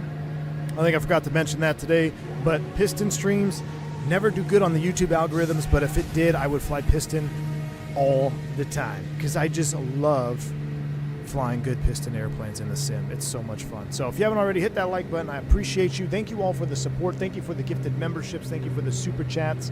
Thank you for the donos. Thank you for being here, being a part of the stream. Dougal, thank you for staying up late, hanging out with us, man. Hope you enjoy the rest of your weekend. Always a pleasure to see you in chat. I know you're loving these Dukes. I know you're loving them, Dougal. These things smell like Dougal McTavish in a good way. Y'all take care. Stay safe. Stay safe, stay healthy. Until the next one, I'm V1. See you.